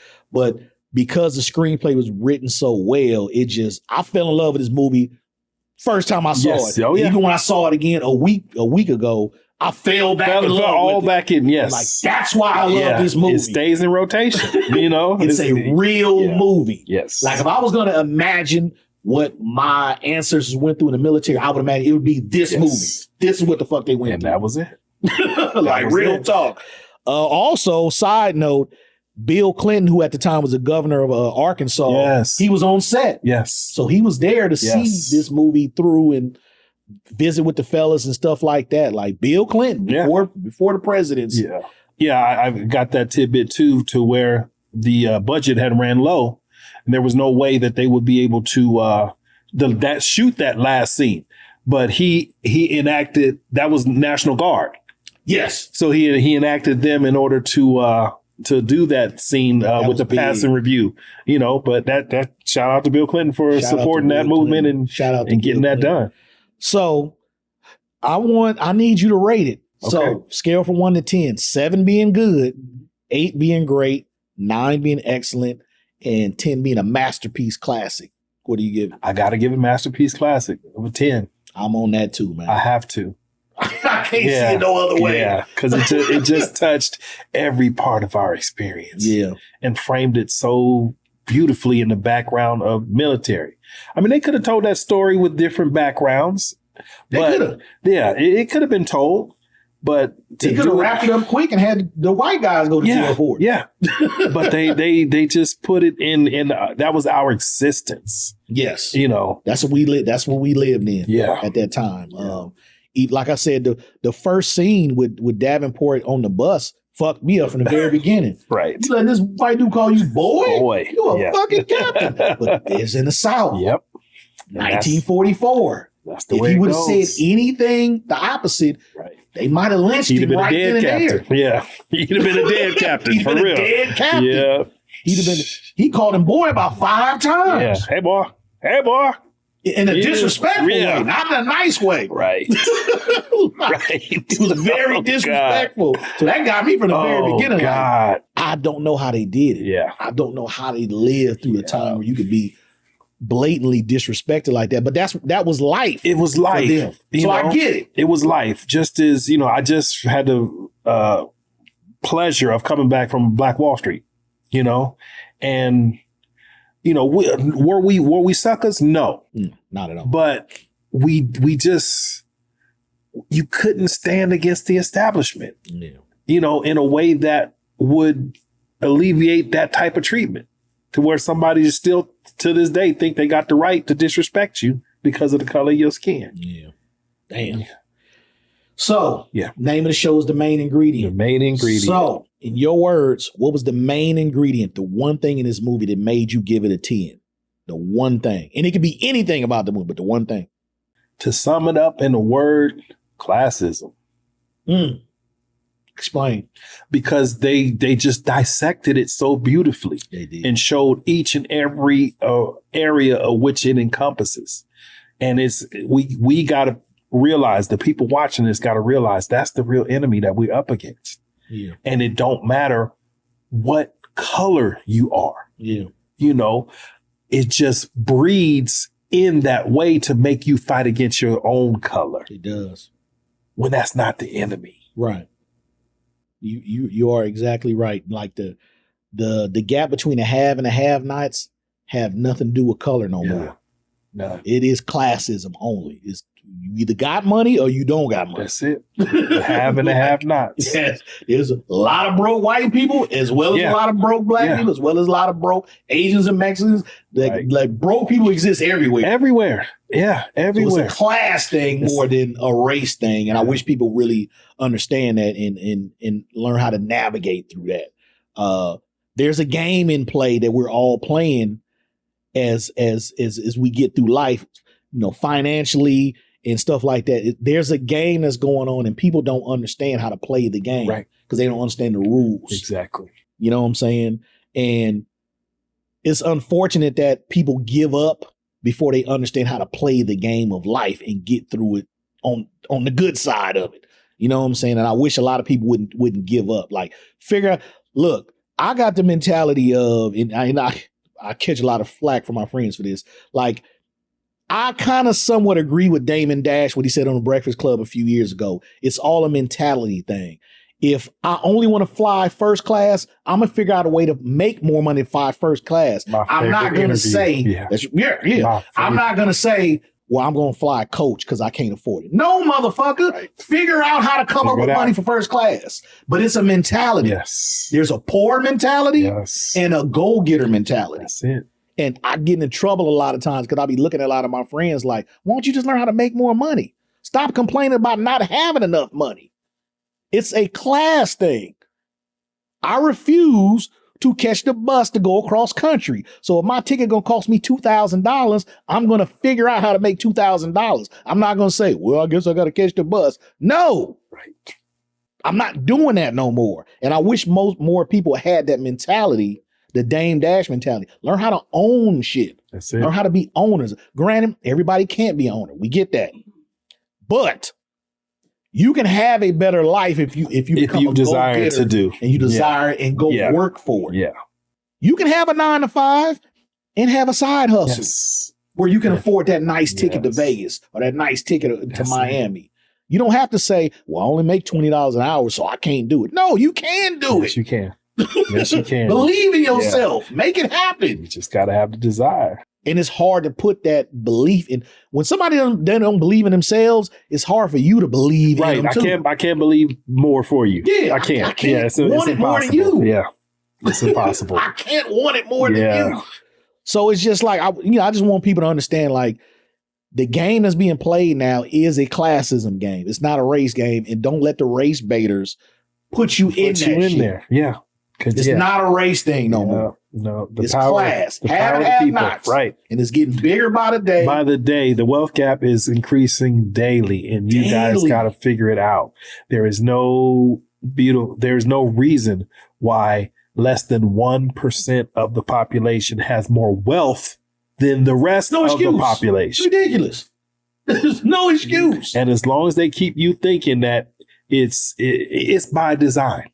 You know it's by design. Of course. Now we getting into the bread and butter of it, but even back in the days of slavery, it was so intricately, whether the Willie Lynch letters are true or not, the framework exists.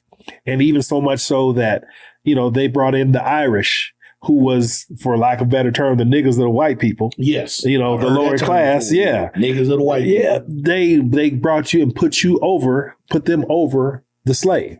To create some type of division. Yeah. And now they were grafted into the criteria of white. These white and black, and these, we ain't colors, but it's the separating line. It's the separating line. Right. Yeah. And then that was one way. And then to make us do what we do amongst ourselves, make us the Sergeant Waters and the Petersons or whatever. Dr. Claude Anderson talked about, meritorious manumissions. where you were rewarded for making sure to take down your brother. If they were getting together and said, we going to escape, we going to get rid of this, and one of y'all heard and went and told, you got rewarded.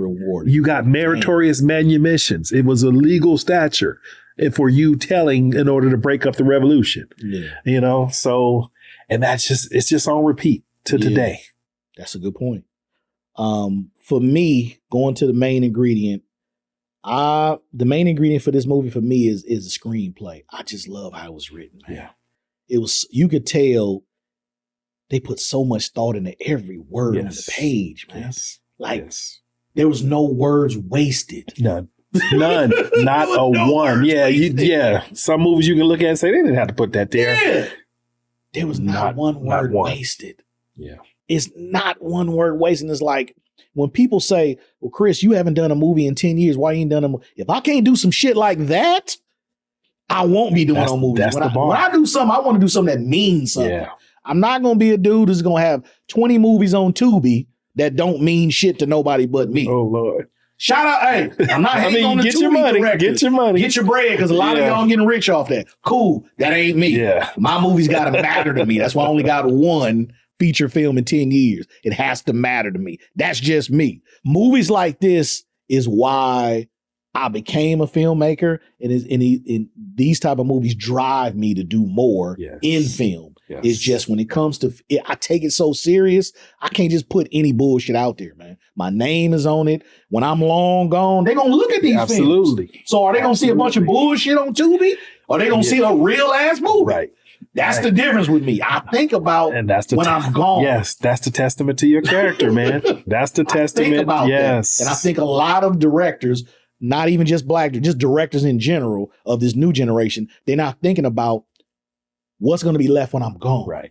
Is it going to be movies that matter or movies that don't mean shit? It's about the bag. It's 40, 50 years later. We still talking about this movie, and we're still talking about the performance of Adolf Caesar. Yes. That's how well he did his job. Yes. Yes. And Howard Rollins. All of them. That's how well they did their jobs. So I want to be taken the same exact way when I do my movies. Right. You know what I'm saying? So to me, the main ingredient was definitely the screenplay. It was just incredible. It was incredibly well written screenplay. No words wasted. The casting was perfect. Perfect. You know, because them was gorillas. Oh my God. You know, you got the gorillas. You got the prime versions of these dudes. God. Prime Denzel. Prime David Allen Greer. Prime Robert Townsend. You know, oh goodness. You got them right there in the beginning when they had that young hunger. Yes. Let's get this done. Let's get this work in. Yes. But no, you know, I want to thank you, Gerald, for coming through, man. Wow. You are always welcome. This was a blessing to have you here, a man from the military, to talk about a military movie, even though it was 1944. You explained like some of the shit is still similar to this day. So, you know, same time, same things happen. So I'm glad we got the experience from somebody who actually lived that life and understand what, what it takes to be in those positions of authority. You know, you say Marine, right? Yeah, I was in the Marine Corps. Yeah. You know, I knew a guy named Thomas Alexander, right? And one of the jobs I was working at a warehouse, and he was a Marine. And unfortunately, he killed himself. He committed suicide. But I had a lot of conversations with him. And I'll never forget, I had gotten in trouble, you know, talking shit at work or whatever and stuff. That's what you do. That's what I do. I just talk shit, you know, that comes from my parents. Right. But he had just became a supervisor. They had a program going where they was letting military guys run the warehouses. So he became my supervisor kind of overnight. Yeah. And I was next up to be the assistant supervisor. Okay. So before he got there, I was already in position, not to be supervisor, but assistant. So they put me right next to him when he got the job. And over months, he started telling me little gems about what he had went through and stuff like that, and what he had seen in his world and stuff. And it amazed me the shit he had seen as a Marine. Yeah. Not even just the death. Yeah. The shit he seen of life. it exposes you to a whole different world. You know, I'm very thankful. You know, people ask why y'all so gung ho and you know, especially Marines. Yeah. Especially Marines. Yeah, especially why? Because we say, you know, in other services, you go through and you get the title, right? You do the boot camp and you get the title. But seriously, for Marine Corps, it's earned. It is earned. It's earned. They are disqualifying people from becoming Marines. So you earn it and you never let go of it for what you were put through. You know, and rest in peace to my brother who passed away. And again, I don't know the man, but he's still my brother. Yeah. That's how we are. You know, even our ones who represent the Colonel Nivens and the disrespectful ones. I mean, they still our brother. Yeah. You know, it's that tight. But we're losing a lot. You know, 22 a day is I don't know if you've seen that, you know, in social media throughout the last 10 years or so, but we're losing 22 veterans a day to suicide. Damn. You know, an average. And because for some, for the things they've been subject to overseas and the jobs they've had to do, and some for the stuff that goes in, you know, during our service at home. Yeah. You know, it's a different way. It's a different lifestyle. And when you step away from it, it can have that effect on you to ultimately unalive yourself because you don't know where you fit. Yeah. And let me tell you, he was a white guy. Yeah. Yeah. And he used to say stuff all the time to me like, I believe in you. The only white guy that ever told me he believes in me. Yeah. He said, but Chris, I believe that you can become the general manager of this warehouse and because people respect you. You the OG, they respect you. He's like, I believe in you. Only white person that ever told me that my entire life. See? And it felt organic. Like he really meant that shit. Yeah. You know what I'm saying? And you know why? Because of what he's been through. Yeah. So don't take it for a grain of salt that he said that, because we call it blowing smoke. He wouldn't be blowing no smoke up your ass. He definitely wouldn't blow no smoke up my ass. And Thomas Alexander, he was definitely a solid one. He was a real one, man. And I was sad when I heard that he unalived himself. Yeah. But you know, people go through things in life. Yeah, never, like I said, he told me some of the stuff he saw. Like he said, there's a part of the world where it's dark and light at the same time. Yeah. I'm like, that shit exists? Yeah. For real? He's like, Chris, I've seen some shit that you wouldn't fucking believe. Yeah. There's a part of the world where you can see the daylight and nighttime at the same time. Yeah. Yeah. Like, what? Right. You know, and I was, you know, I didn't get to see a whole lot, but what I saw, and I'm grateful for, you know, but juxtapose it to, you know, my father who did, again, 30 years as a Marine, first black flight engineer the Marine Corps ever had. He's been around the world 12 and a half times. Jesus. You know, I never knew that. 12 and a half times. I never knew that. Yeah. And he served and he served under the conditions that, you know, the movie predicts. Because you got to remember, the movie was World War II, 1944, right? Right, 1944. The Marine Corps didn't actually start letting black troops until 1942. Damn. The Marine Corps started in 1775, but they did not start admitting black troops to be Marines until 1942. Wow, I did not know that. Okay. 200 years later? Jesus. Okay. Woo, that's deep. Right. You know, I mean, we served in the Navy and the Army and all those times before. Every major battle that this country has had, we've had African American soldiers. Yeah, we've been there. We fought and died, you know. But again, it just highlights number one, the tenacity of our people. Yeah. You know, it does highlight some of the bad parts of this country too, though. Yes. For treating people less than, thinking that they weren't, when truthfully, when we get in there, we shine and we are just as deserving. We are just as capable. I have an uncle named Freddie who was killed in the military in the 50s. And my grandmother really never got over the loss of her son. but it was friendly fire. Mhm. We never learned the true story about it. Even now, the family's still trying to find out what the fuck happened to him. But it was the 50s. Yeah. It was in the South. Who knows who killed my damn uncle? Like, I'm just keeping it real. No, real 100%. But we know it wasn't the ops. Right. Right. Probably Al Cracker. Al Cracker is real. Just keep it real. Al Cracker is real. But anyway, I want to thank you for coming, Thank you, Gerald. bro. Thank you. Tell them where they can find you online. Oh, everything Bill Sauce. That's what I do. I live and breathe. I don't even really have no personal social media. I'm working on that. But Bill Sauce. Yeah, Bill Sauce. BEALE. Bravo Echo Alpha Lima Echo.